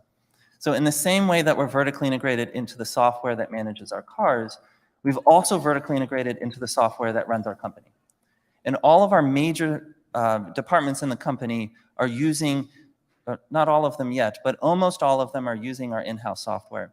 Most recently, we removed third-party recruiting software, and we're now running our own recruiting software as a company. And this matters a lot because rather than having a complex web of third-party systems that are generic solution that take a lot of effort to customize for our particular needs, we've been able to put in place with an in-house applications engineering team dedicated lightweight software that does only what we need it to do and nothing more. And that team works very closely with process improvement teams that sit within the business, who are looking through all of the processes that we're managing as a company and following the exact same process that Tom mentioned in the manufacturing space to look at our processes, delete process steps that we don't need, simplify process steps that are existing, and automate what's remaining. And the results of this have been quite staggering, to be frank. I think it's exceeded our expectations as well. On the left side of this chart are some examples of the efficiency improvements that we've seen within our SG&A areas as a result of this strategy. The North American sales team is 4 times more efficient now than they were in 2018. Order operations team, financial services, I mean, these levels of improvement are large, and there's not enough pixels on the slide here to list out everything, so it's just a couple of examples. And then in the same way that when we look to take cost out of our products, we want to feature up the product or improve the product while taking cost out, the same has been true with the use of Tesla operating system and that integration with our process improvement teams within the company. And so we've increased performance and added capabilities while also dramatically reducing cost on a per car basis. There's a list of self-service functionality that we've put in place, which customers like. It also simplifies our operations behind the scenes. We've used the Tesla operating system to expand into our captive insurance space, which we are fully vertically integrated into. We run our own in-house software. We have our own agents, our own claims software, and claims folks who run our insurance business. This is also very important because as a technology company, data is very important. And we use these systems and the access to the data in those systems to pull out extremely granular and targeted reporting that enables us to see every aspect of our business in real time so we can make adjustments to our operations as needed. And there are sometimes examples where we say, man, I wish we were tracking this piece of data. Well, you know, it's a Teams meeting away from the applications engineering team to make a request, and then we can start tracking that data and make those changes. And so the feedback loop associated with process improvement inside the company is pretty astounding. The last thing I'll just mention here, which is something I'm personally quite proud of, we've made a lot of progress in our close processes within the finance team, getting our 10Q and 10K filed. It's amongst the fastest of the 20 largest market cap companies. So great work to the finance team here. Are you kidding me? You're turning the investor day into how fast you turned the freaking report? What the hell is this? Is extremely important because we have a lot of money to spend ahead of us to achieve our goals within the master plan. So we've mentioned over the course of the day today, 20 million annual vehicle production as our target, 1 terawatt hour of annual energy storage production, and then expanding cell production, service, and charging in line with the growth of those other businesses. And so we've estimated what we think the total cost to get there will be. And there's certainly error bars around these numbers as we continue to progress and innovate. But of this, we've spent about $28 billion of that so far in the history of the company. And maybe this total investment looks large. I actually think it's quite small relative to our ambitions. And if you look at our 2022 operating cash flows and you just say, well, let's assume some modest growth to that, maybe not all that much if you're being conservative, but the ability to pay for this level of investment from the forecast that we have is very achievable for us. I'm often asked about capital allocation. I think our strategy here is very straightforward. I touched upon it a little bit in our last slide, but just to be explicit about it, obviously the priority here is to ensure that we're using capital to run the day-to-day operations of the business. This is a working capital intensive business, and this has to be managed very carefully. And so, you know, over the course of a quarter, there can be multi-billion-dollar swings in our cash balance up and down, just depending upon the timing of when we build and deliver cars. So we obviously have to have money set aside for that. Downside protection is another really important area where we have money set aside for that. And over the last couple of years throughout the pandemic, I think this just highlights why being ready for downside protection is important. Preserving daily operations is the engine that then generates cash that allows us to reinvest into the growth of the business. And I'm very proud that over the last couple of years, despite the ups and downs in the macro environment and interruptions to supply chains, we have never once pulled back on our investments in growth. So that remains a huge priority for us. We do then, after investing in growth, we look at opportunistic ways to spend our cash. These are more financially oriented, where if a return exceeds a hurdle, then we can place cash in that. This is part of our story of cost reduction in the Fremont factory. And then on the excess side, this is where the board meets on a regular basis and they're thinking about what our cash flow projections are looking forward and whether it makes sense to do buybacks or dividends. Yeah. No. So to wrap up the finance portion of the presentation today, a couple of key messages I just want to leave you all with here is that we use innovation at an intense level to drive costs down and improve the efficiency of the business. And the reason this is so important is it allows us to improve product affordability. And this is particularly the case when we move to our next generation platform. Improving affordability allows us to comfortably make investments that grow volume. That volume generates cash that then allows us to make more investments. And as we integrate that going forward, it's our belief as a leadership team here at Tesla that we're going to achieve unprecedented scale in the manufacturing space. And this is what's ultimately required to accelerate the world's transition to sustainable energy. So with that, this completes the prepared portion of today. We're going to take a short break, and then we'll resume with a live Q&A. Thank you all very much. Okay, let's do some Q&A, and then I gotta go drink. 5-minute intermission, dude. I've been waiting 3 goddamn hours, 3 hours for some news, and now you're gonna do a 5-minute intermission? Y'all suck.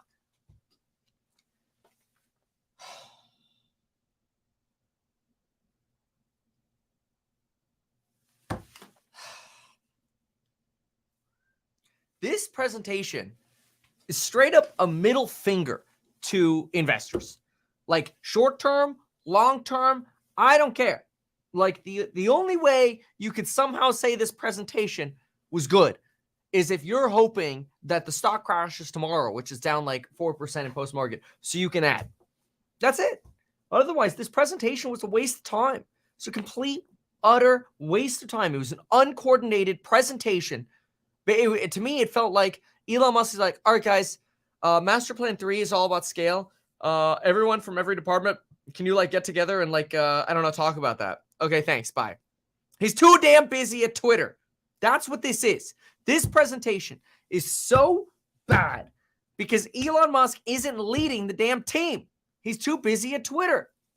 That's what this is. This is a ripoff. God, this is pretty bad. Too busy to be prepared. Dicking around over at Twitter.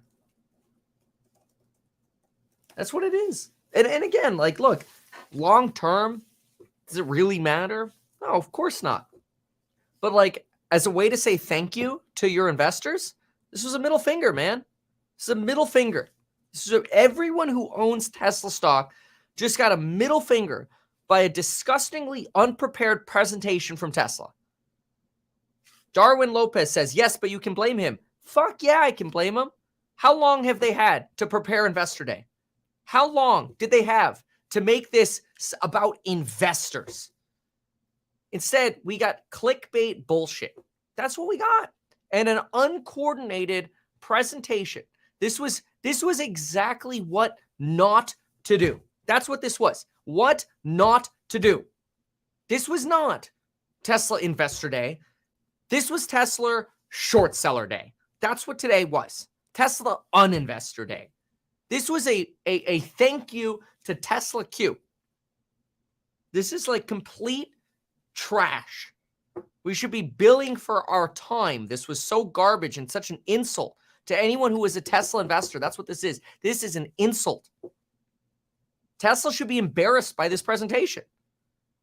And I'm a big Tesla fan. Like, frankly, shout out to the individuals working at Tesla. This is not the fault of the individuals at Tesla. This is a leadership problem.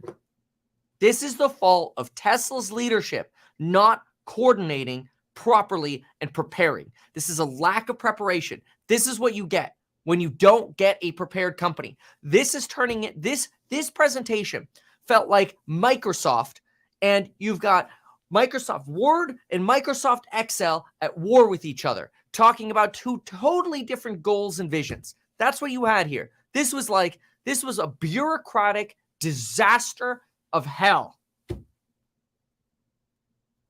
So dumb. So dumb. It's just bad. Just bad. Someone says jumping the gun. How am I possibly jumping the damn gun? It's been 3 hours and 14 minutes of trash. And the presentation is over. What, you think they're going to reveal something in Q&A? Come on, man. If they didn't reveal it in the presentation, why would they reveal it in Q&A? They won't. The only way they would do that is if somehow they're like, yeah, okay, we effed up. You know, what Elon should do is he should go on stage, give a 5-minute presentation, and roll up the real innovation of the future. This is bullshit. That's what this is. Like, frankly, there should be a 5-minute Elon Musk presentation on stage. All right, technicals aside, boys and girls, here's how we're going to do this, okay? Here's the roadmap for 24, 5, 6, 7, 8. I don't care if you're late. I don't care if you're early. I just want a vision, man. Put us on the same path. But this was boring. It was not useful. It was a waste of time. It was a slap in the face to investors at Tesla. It was complete trash. It was an unprepared joke.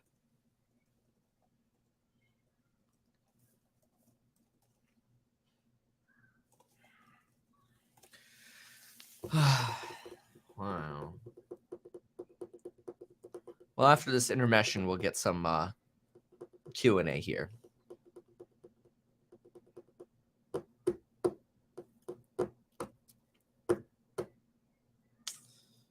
I thought Elon said he was stepping away from running Twitter a year or a month ago. Yeah, right.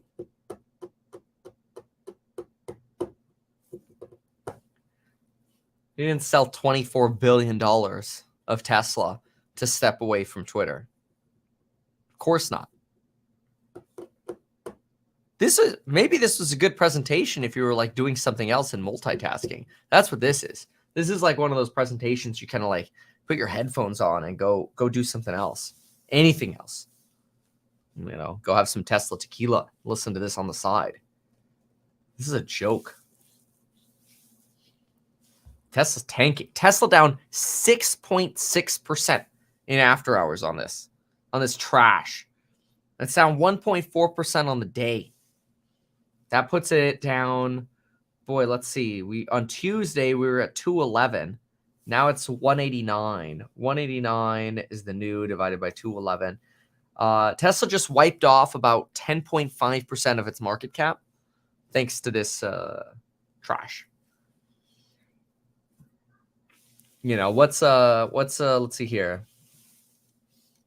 What's just another $60 billion? Nothing. No big deal. Sad. You know, Tesla wants to build the vision of a sustainable future. They need capital to do that. They shouldn't disrespect their investors, especially if they're trying to retain talent with stock-based comp. It's sad. It's embarrassing.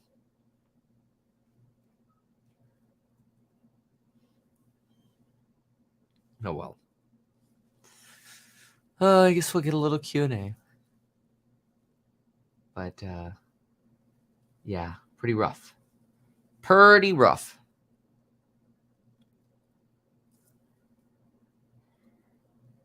We'll see. I wonder if anybody is like CNBC. No, CNBC is on Shark Tank. Well, that's boring.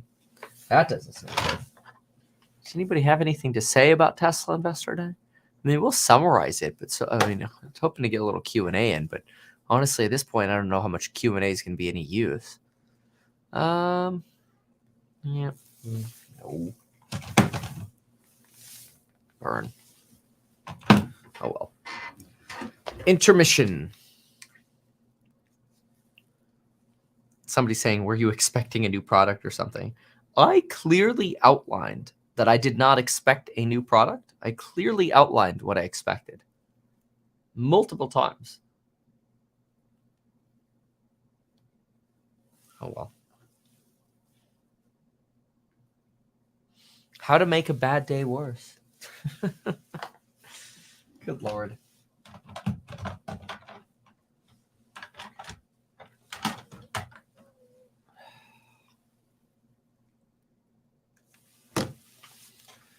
We saw a glimpse of Tesla without Elon and it's bad. Ooh, that's a really good line. Ooh, I like that. Oh, I don't know why it's lagging when I do that. There we go. Oh no, it wants to just flash your comment up. That's going to give people like epilepsy. Anyway, Emmanuel Raphael here says, we saw a glimpse of Tesla without Elon and it's bad. That's probably the best way to put this, honestly. There's no leader here. There was no leader. How about a pitch on your courses? Oh, yeah, flash sale expires today in honor of Investor Day. It is true. The flash sale does expire today, but boy, that's an embarrassing alignment. Oh, just music. They're all just getting up there. Oh, good Lord. I like that line, though. It says it. This is Tesla without Elon. Ah, yeah, well, that's a really good one.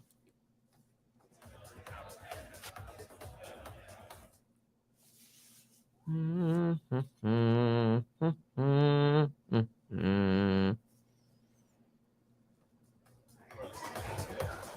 right, come on.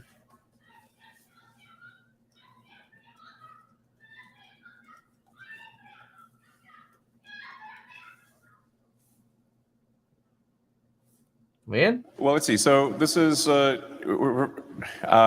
the most significant announcement of the day is that we're excited to announce that we're going to be building a gigafactory in Mexico. Good Lord. See, he knew it. He knew it. Such bad press. He had to do it. So, yeah, and we'll have obviously a grand opening and, groundbreaking and whatnot. But we're excited to announce that the next Tesla Gigafactory will be in Mexico near Monterrey. So super excited about it. Now, I do want to emphasize we will continue to expand production at all of our existing factories, so including California, Nevada, here in Texas, obviously, and Berlin, Shanghai. So we intend to increase production at all factories. So the Giga Mexico would be supplemental to the output of all the other factories. So this is not, to be clear, moving output from anywhere to anywhere. It is simply about expanding total global output. See, he's doing it. Yeah. This is what we want. Elon with a roadmap. So, peanut gallery. Oops. Anyway, so I think that's we're quite excited to announce that. In fact, I believe the governor is here. It's hard to see. Welcome.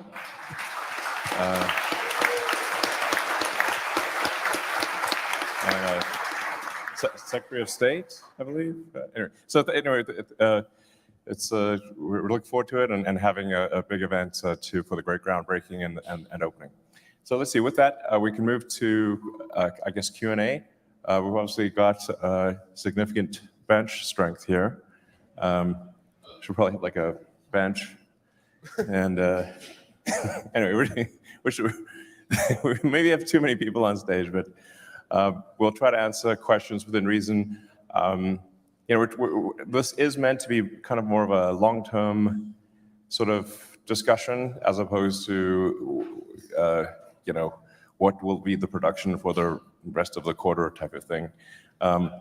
So let's try to orient our questions towards long-term value creation. And with that, fire away. Rob?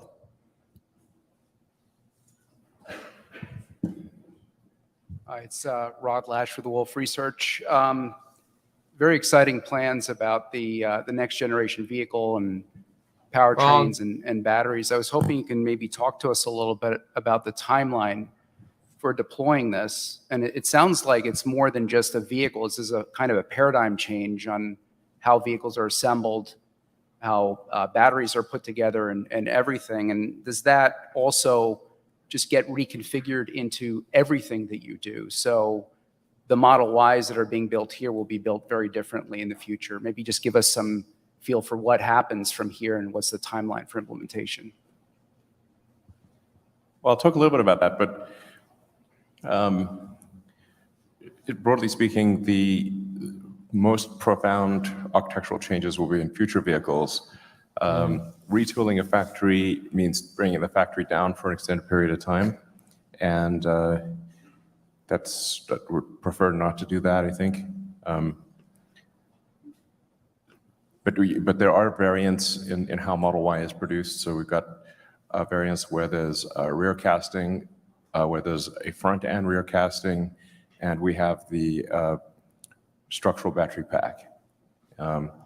And then there are a number of smaller improvements that occur. But I think for really, really big changes, those would be future vehicles. Yeah, I don't know, you guys want to add? Lars, maybe? Me? Yeah. So, I mean, as far as, yeah, I agree with you 100%, Elon. It's really easy to put innovations in new vehicles, but long term, we'll obviously bring them back. We've always talked about that, but we don't want to take our factories down. As far as the timeline goes, we're going to go as fast as we can, left to right. As always, Elon alluded to the fact that Mexico will build our next-gen vehicle, but we will also be doing that in our other plants. And so it's really about getting them all up and running. We expect that to be a huge volume product, and we're going to move that quickly over the next couple of years.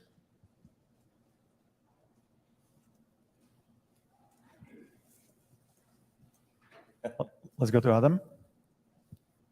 Thanks. First, enhorabuena, Mexico. Vamos. That's great. Congratulations.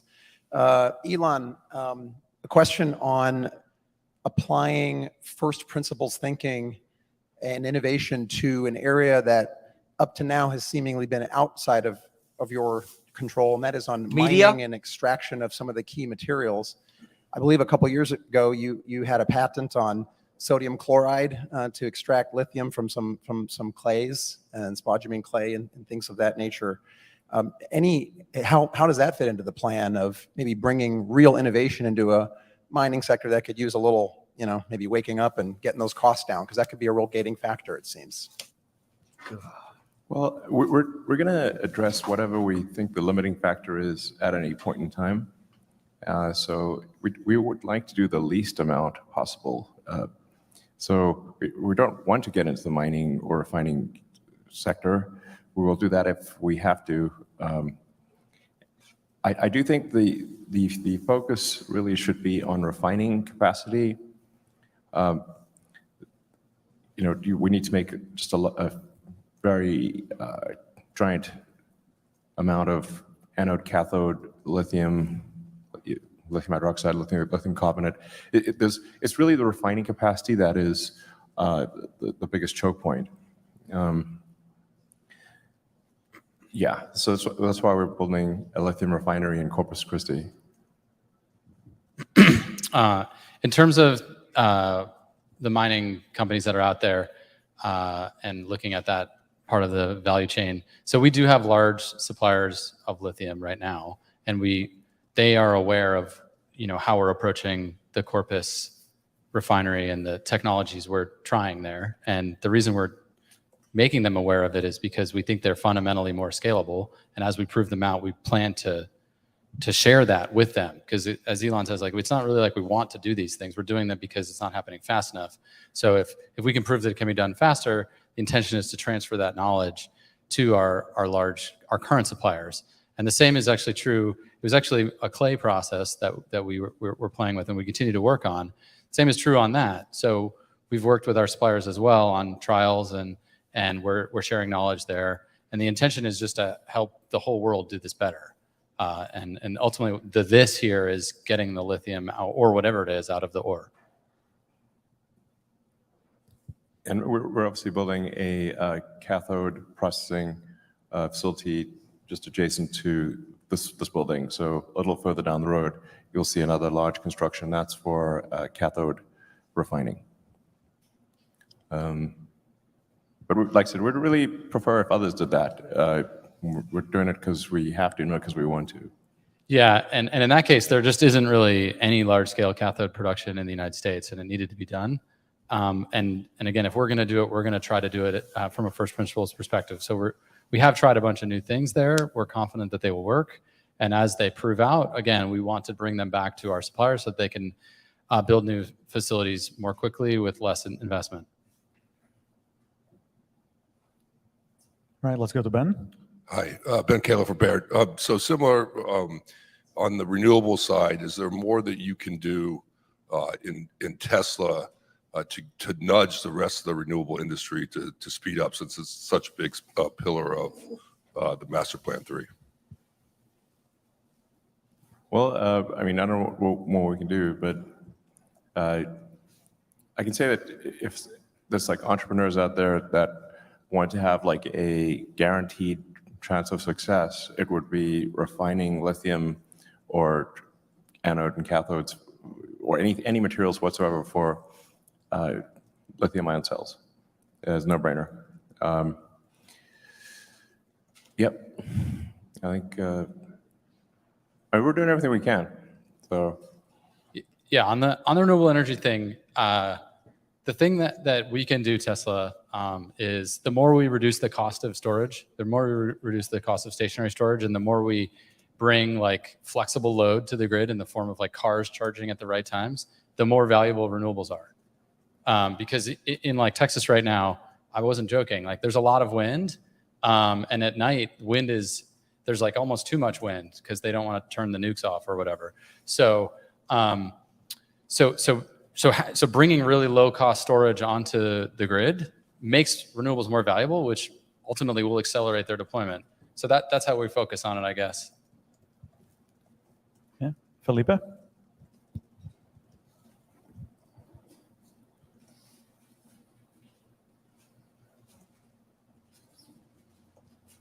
Thank you. It's Philippe Bouchois at Jefferies.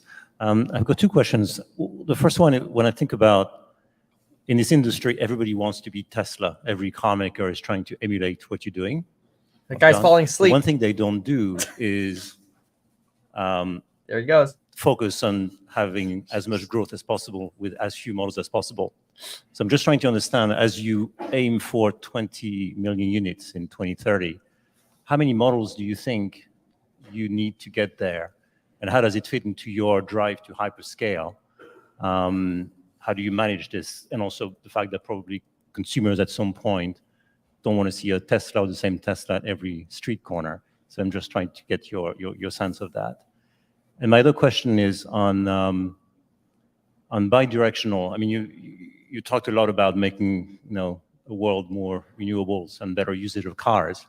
I think bidirectional charging is one way of better using cars, but you seem to have been reluctant about doing that in the past. So I'm just wondering what your latest views are on the topic. Sure. On bidirectional, it wasn't like a conscious decision to not do it. It just wasn't a priority at the time, I think is maybe the way to think about it. As we continue to improve the power electronics in our vehicle, we've found ways to bring bidirectionality while actually reducing cost of power electronics in the vehicle. And as at all things Tesla, the goal is usually to get more for less. And so we are in the middle of kind of like a power electronics retool, I would say, that will bring that functionality to all of our vehicles over the next 2 years, let's say. But it's, yeah, I guess that's how I'll say there. Yeah, I don't think very many people are going to use bidirectional charging unless you have a power wall, because if you unplug your car, your house goes dark. And this is extremely inconvenient. Yeah, most of the value, it comes in charging the car at the right time. It's not really about sending energy the other way. I mean, if you have a Powerwall that can take the house load, then you can use your car as a supplementary energy source to the Powerwall, and then you're not going to drive everyone crazy by unplugging your car and having the house go off. So I think there's some value there as a supplemental energy source down the road, where if you have a Powerwall, you've not diminished the convenience of the people in the house. And the question of number of models? Sorry, what? Oh, how many models? Oh, vehicle models. Not that many. Really, 10. I don't know. Not that many. What's happened with conventional cars is people have run out of things to do. So you run out of things to do, they just end up reshuffling the deck, and you have pretty much the same. I mean, how many variants of car are there on the road? There's like hundreds. But are they good variants? No, mostly not. They're just variants for the sake of variants. But look at how have things converged with the phone? I mean, there used to be hundreds of flip phones. Now what do we have? It'll be like that. George? George Gianrigas from Canaccord Genuity. Just had a question about your plans to grow market share in China, and also whether or not the political tensions between the United States and China impact your long-term ambitions there. Thank you. I don't know. Hey, Tom, not to put, don't sweat too hard. Yeah. Well, we're still growing our market share in China quite strongly, actually. Especially early this year, we had this price adjustment. After that, we actually generated a huge demand, more than we can produce, really. As Elon said, as long as you offer a product with value at affordable price, you don't have to worry about demand. That's basically the philosophy that we follow. We try everything to cut cost from supply chain, from improve the efficiency in the factory, and pass down that value to our customers. I think as long as we continue to do that, I'm not too concerned about the market share in China. In the second part, geopolitics, no one knows. We do our best. We actually create a lot of jobs to the local community. And we generally also at our suppliers' factories, we'll create a lot of jobs as well, and we'll contribute a lot to the local economy. I think as long as we're needed in this country, I don't see there much of the risk of that. Colin? Colin Rush from Oppenheimer. One of the things I was struck by in the presentation was the operational efficiency metrics that you guys are talking about. Can you talk a little bit about the velocity of learning cycles and how you guys track that and think about that as an organization as you work into a variety of other areas from an innovation perspective?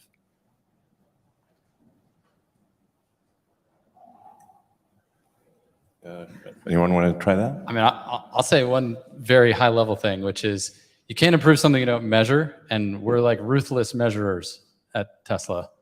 And once you start measuring things that contribute to operational efficiency, you actually have a path to doing something about it. So I guess the key is a good measuring stick. Okay. It's something I should say with respect to demand, which I've said a few times over the years, but it's sometimes needs to be said again, which is overwhelmingly there's the desire for people to own a Tesla is extremely high. The limiting factor is their ability to pay for a Tesla, not do they want a Tesla. It's easy for people in this room to lose sight of that. If your income is far in excess of what a car costs, then you look at value for money, but you do not consider affordability. But for the vast majority of people, it is affordability driven. This is why we cannot simply double the price of the car. Or you could say and think about things in the limit, where if you had an infinitely desirable car, but it costs $10 million, it wouldn't matter because most people do not have that. So demand is very much a function of affordability, not desire. Very important. One of the things we weren't sure about was the price elasticity of demand for Teslas. So like, as we lower the price, how much does demand increase? And we found that even small changes in the price have a big effect on demand, very big. So that was a good thing to learn. Yeah. That's good. And then as this autonomy question is Very very, good. very big. Because you could potentially have, I don't know, 5 times the utility of the asset that you currently have. So if a passenger car is 10 or 12 hours a week of usage, plus a lot of parking expenses, an autonomous car could be 50 to 60 hours a week or something like that. And you could get rid of a lot of parking expenses. So, if this is true, then as autonomy is effectively turned on for the fleet, it probably will be the biggest asset value increase in history overnight. Emmanuel?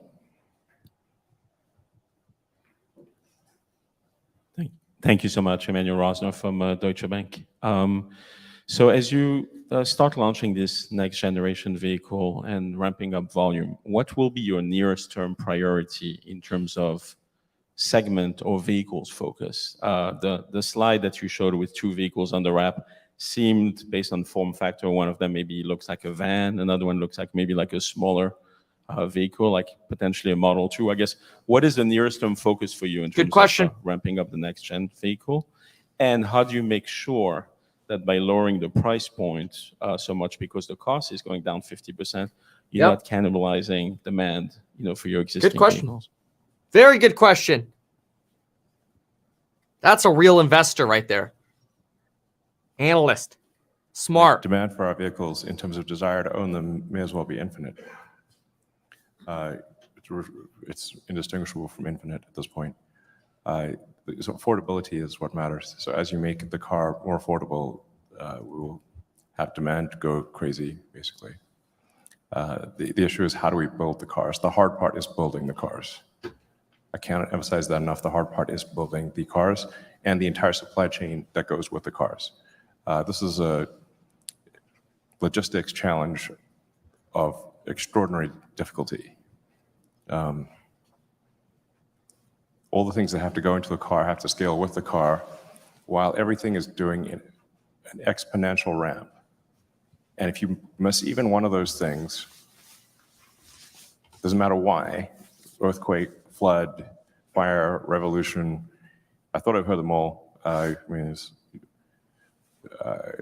Any part of that supply chain gets interrupted, then you have a seizure. The hard part is building the cars by far. Yeah. And the supply chain that goes with it. Do you guys want to talk about the supply chain stuff? Well, they might. I think, in the presentation I'd mentioned perfection is a passing grade. We really need everything to happen perfectly. And the strategy for mitigating the different risks, some of which were anticipated and some weren't, is really bespoke to the situation. And really you need subject matter expertise and a deep knowledge of the particular supply chain you're managing to come up with those strategies. So we've seen everything from, as Elon mentioned, first the tariffs that flew back and forth, then the ocean logistics issue, a chip shortage, COVID, floods. There was a fire in a fab in Japan that knocked down. There was a massive COVID spike in Malaysia where a lot of the chips, the back end of a lot of chips was down there, and more. This was one that Elon was involved with as well. And it's nerve-wracking, but somehow that works.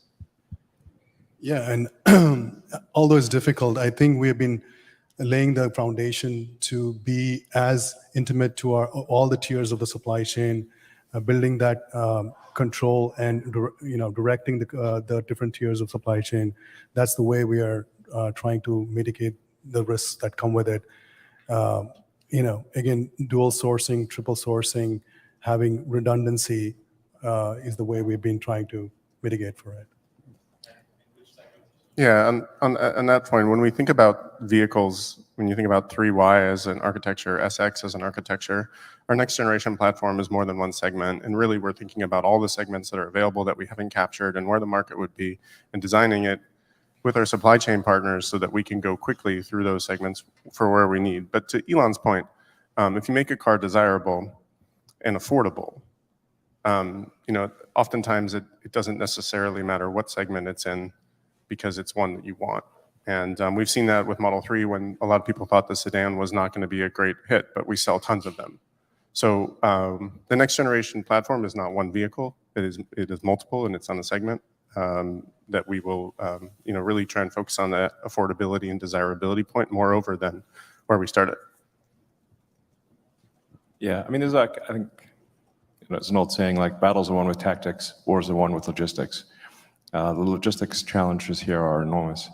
And when you start being a very significant percentage of an industry, you can't overcapacitize. It's not realistic. And some of these things, like you said, you dual source or triple source, you can do that maybe for small things, but you can't do it for big things, because if you're triple sourced, and it's like having a plane with 3 engines, where if any of the 3 engines fails, you crash. It's like, so and you have to either overcapacitize, which drives your CapEx up, and it has idle suppliers somewhere and big warehouses, or you design to some overage that's, reasonable, and then you have expedite costs because inevitably something goes wrong somewhere and you got to fly things around. So it's really just the rate of progress is the rate at which we are able to scale 10,000 logistics problems. Most significant of those is the cell production. And so we actually deliberately try to overdo cell production or cell supply to have that exceed what is needed in vehicles. Because if it goes below what's needed in vehicles, then the factories stall.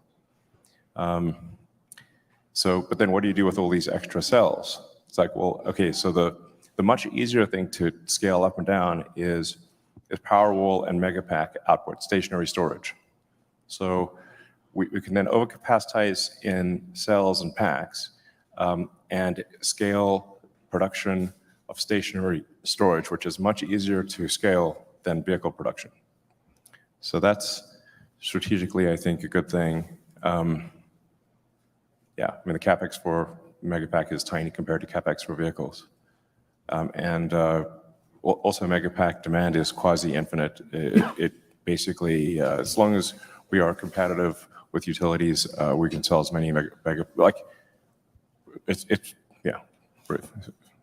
quasi-infinite demand for that, really. Or many terawatt hours. And we got a long way to go to get to many terawatt hours per year.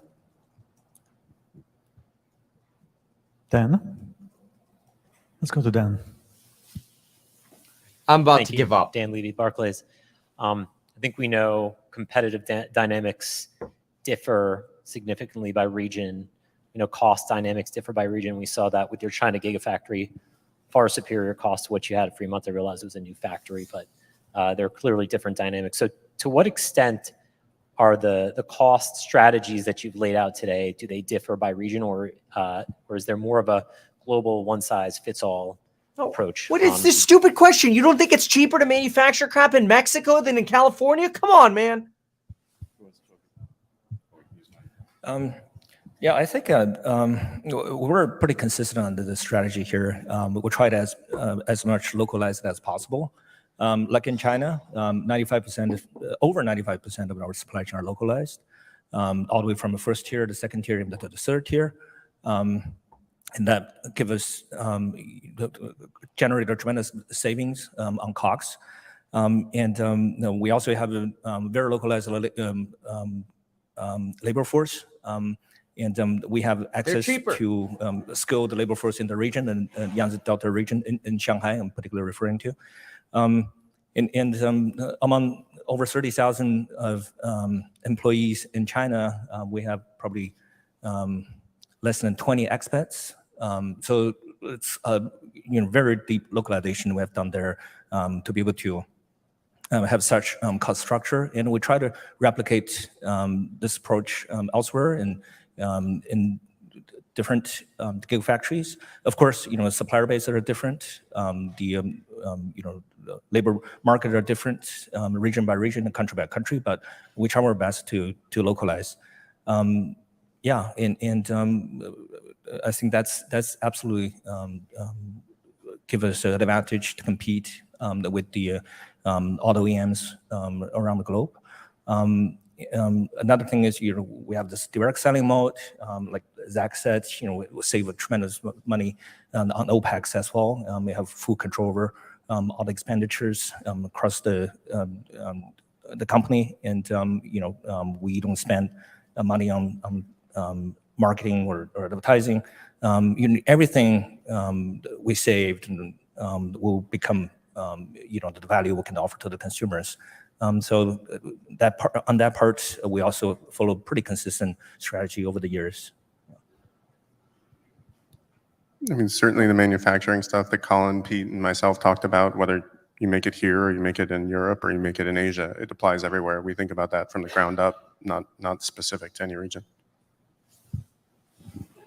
Yeah, just one thing I would add to Tom's point about localization and to Lars's point here. I would actually say that we're moving in a direction of more standardization in terms of our factories and our processes and our cost reduction approaches. So as we've been thinking about the next generation platform, we've been thinking about the volume that we aspire to build against that, how many individual factories do we need to build, and what is the fastest possible way to expand that footprint around the world. What we've done with Model Y is each factory is an incremental improvement of the previous factory, which requires engineering hours, engineering spend for each factory design, and then you end up with factories that are slightly different from each other.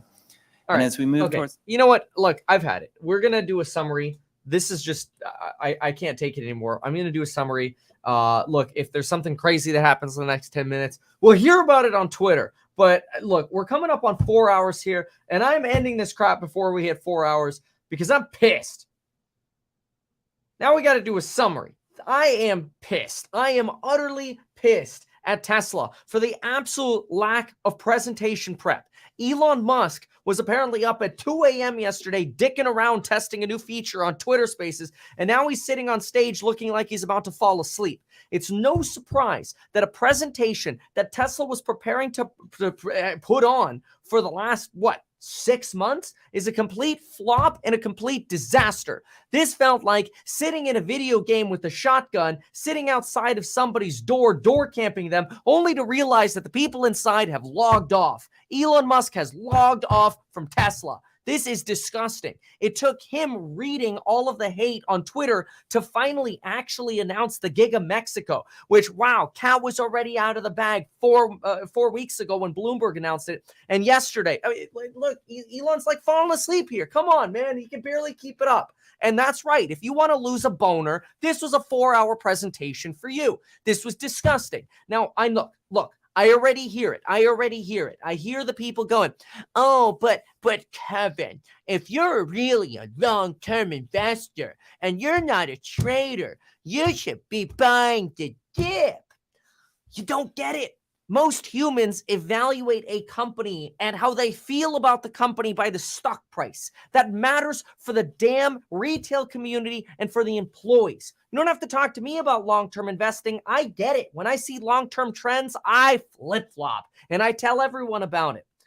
This is why you should join The course is in the psychology of money, because when the facts change, you should change your mind. It's simple. There's a flash sale that I actually aligned its expiration for with the alignment of Tesla Day, Investor Day, because I didn't think it would be this pathetic.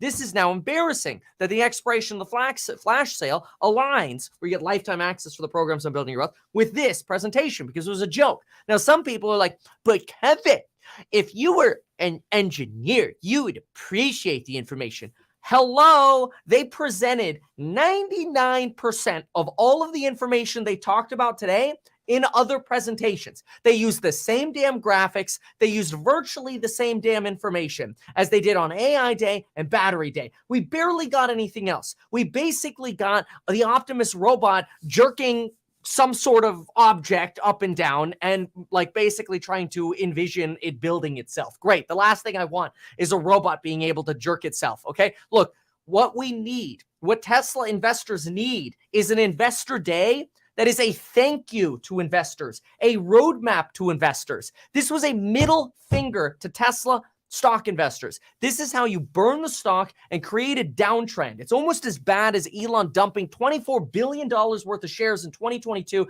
to go focus on being the CEO of Twitter. Now, why hasn't he left being the CEO of Twitter yet to go back to Tesla? Because he's too distracted with new features over there. Now, don't get me wrong. I like some of the new features, okay? I think they're doing a good job over there, but it's a middle finger to Tesla. And what you saw today with this presentation at Tesla was basically what Tesla looks like without Elon Musk. And you know what the reality is? It's bad, because you just gave a middle finger not just to Tesla investors, which, by the way, Elon Musk basically said the whole event was clickbait. He said, oh yeah, you know, by the way, this isn't really investor day for stock investors. It's an investor day for people who are investing in Earth. That is almost as bad as literally the lady who's in charge of sustainability going up on stage and suggesting that, did you know the Model 3 has less emissions than a typical ICE vehicle? No shit, lady. It's an electric car. Like, what is this? This was like an introduction to people who've never experienced Tesla before. This was not an investor day. This was like how to put someone to sleep with white noise day, or maybe if somebody's never caught up on all the other crap, it was a presentation. It was regurgitated updates with barely any actual announcements, only hints of maybe we'll have some kind of new vehicles in the future via their sort of clickbait cover-ups of vehicles, but we already suspected that something like that would happen in the future anyway. Generation 3 platform is all about potentially more affordable, cheaper vehicles in the future. Okay, great. They have projections that maybe in the future they'll produce 300 million of those things that look like Mercedes Sprinter vans, which would be crew, aka passenger vans or cargo vans on the left, and then a little thing on the right that looks like a Model 2. It's probably the two-door sedan for the Chinese market. But otherwise, this was really a clickbait presentation. This was not an investor presentation. This was a pump for the shorts. This was a Tesla Q presentation. Yeah, you're expecting your Model Q? That's exactly what you got. And it explains why in the last 2 days, Tesla has burned over 10% of their market cap. Because rather than spend $1 million on a proper PR staff that could have helped you all year long, you just decided instead to burn $60 billion thanks to this presentation. This was an incompetent service to investors. And yeah, there were tiny little announcements. I'll give you the bottom lines right now. But those were basically next to zero. They were significant. They were indistinguishable updates from zero. It was not worth the 4 hours. It was a waste of time. And this was an example of what happens when you have the Tesla staff who's basically told, hey, look, Elon's master plan 3 is scale. Can you all talk about your own departments and come up with your own crap? I guarantee you this presentation was not reviewed by anyone in aggregate. Everybody decided to put their stupid puzzle pieces together, and the puzzle looks like shit. That's what this presentation was. This was a disgrace to Tesla investors. This should not have been called a Tesla Investor Day. This should have been called a Tesla Short Day.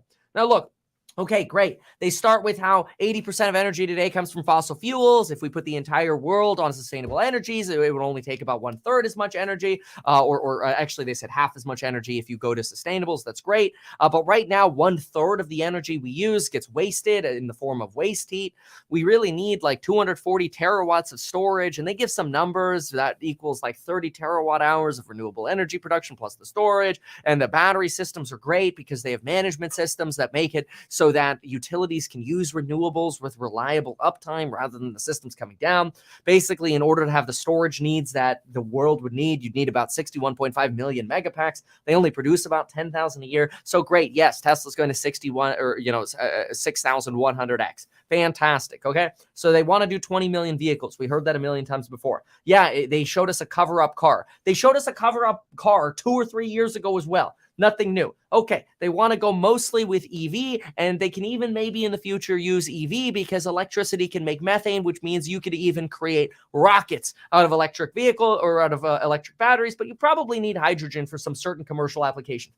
Fantastic. We don't really need nickel and batteries except for long-range boats, aircrafts, and cars. Fantastic. The vast majority of cells in the future will be iron-based, and we're not going to use rare earth metals. So basically, rip MP Materials. Big FU to MP Materials as well from the Elon Musk team. Fantastic. Okay, what's Tesla's contribution to better manufacturing? Folks, it's space efficiency. 30% more space efficiency by basically, rather than assembling the car entirely on the assembly line, you basically divide it up into little quadrants or parts. I don't really care what you call it. You divide it up into little pieces. Everybody completely assembles it and paints it in different pieces. And really what they're trying to allude to is that the Optimus will in the future do all these different segments at the same exact time and put it together. Yes, long-term investor, that's freaking great. Did they properly convey that message? Abso-freaking-lutely not. Instead, Elon Musk is talking about the ratios of GDP. He's basically telling you, look, in the future, when we divide this car into different segments, we're going to be able to have robots assemble this damn car 10 times as fast as humans can do it now. Is that what Tesla told you? No, because they had an incompetent presentation. And I'm pissed off that they don't seem to care about communication. This is like literally I shouldn't use certain words. I'm not going to use it. I'm not going to say it, but the presentation was on, I'm not going to say it. Anyway, so leave a comment in terms of what I'm trying to say, okay? All right, great. You'll need 4x less copper in the new system. Oh, wait, and that wasn't even from the investor presentation. That was from Elon Musk replying to someone on Twitter.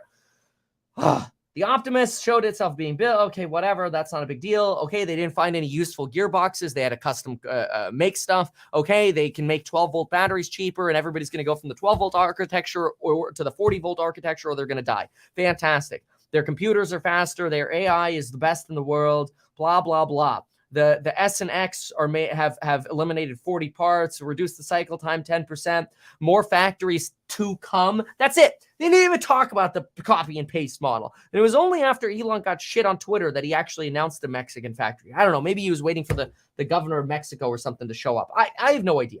They produced their 4 millionth car today. Fantastic. Okay, great. They cut the cost of the Model 3 by 30% by 2022. Dude, if you listen to any of the earnings calls for Tesla, you would have already known 99.9% of this stuff.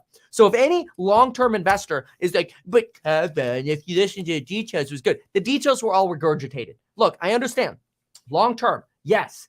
Is this a buy the dip opportunity? Yeah, it's just like the buy the dip opportunity for you to use the flash sale coupon code that expires today because the price will be higher, guaranteed in the future. Yes, you could get lifetime access to all my bitching and complaining in the course member live streams, and that's where you get the real bitching and complaining. You want to know what really goes on behind the scenes? Go over there and ask me some real questions. Anyway, then Elon Musk did give us a nice little bonus, a little rub, and the rub was, hey, small changes in price seem to have a really big effect on demand, and we kind of think demand is mostly infinite. Fantastic. Okay, great. That's wonderful. Great job, Elon. Wonderful. Yes, you reduce the price. You have a wonderful car. We love it. That's fantastic. But really, did we really learn anything here?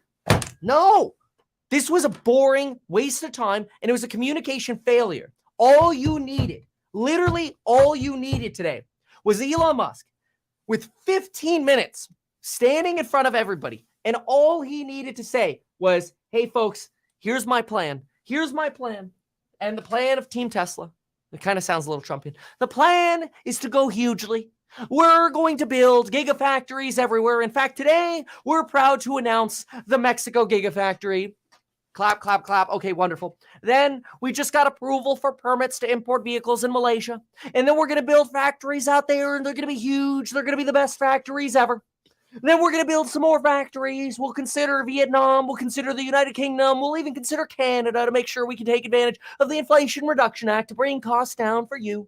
That's right. Bring costs down for you. That's all we need to do. See, as Elon Musk, my goal is to make sure we have bigly success. And as a result, at some point in the future, and we don't have an exact time frame yet, but we plan to unveil the Model 2. That will be a 2-door, smaller battery vehicle in China. That's right, in China, we'll have a smaller vehicle so we can compete against BYD. And then we're going to do as Mercedes does, but we're going to do it better. We're going to do it better than Mercedes and Ford. We are going to bring the Sprinter van to Tesla. That's right. We think contractors need not only pickup trucks, but cargo vans. And they can be used as passenger vans as well, because we'll have 2 different configurations. We don't yet know when exactly we'll bring those products out, but we hope we can bring those products out in the decade. And our team, all the people at Tesla, are going to do a great and fantastic and huge and bigly job to make sure margins approach 30%. And at the same time as our margins approach 30%, we'll be able to reinvest that free cash flow into our bigly Optimus robot plan, which could be an order of magnitude larger for the market cap for Tesla. That's all we need here at Tesla Investor Day to know that we are on the right path to a sustainable future. And yes, we're going to go bigly with our batteries as well. Maybe at some point in the future, we'll even be able to have bigly battery-powered rocket ships that are so great that they can land themselves, and we'll be able to work directly with SpaceX by supplying batteries for the SpaceX program. That's right. We will make Tesla huge. Dude, that's all. That's all. That's literally all they needed to say. That's literally it. 3 minutes. That's all they needed to do. God, I'm leaving now.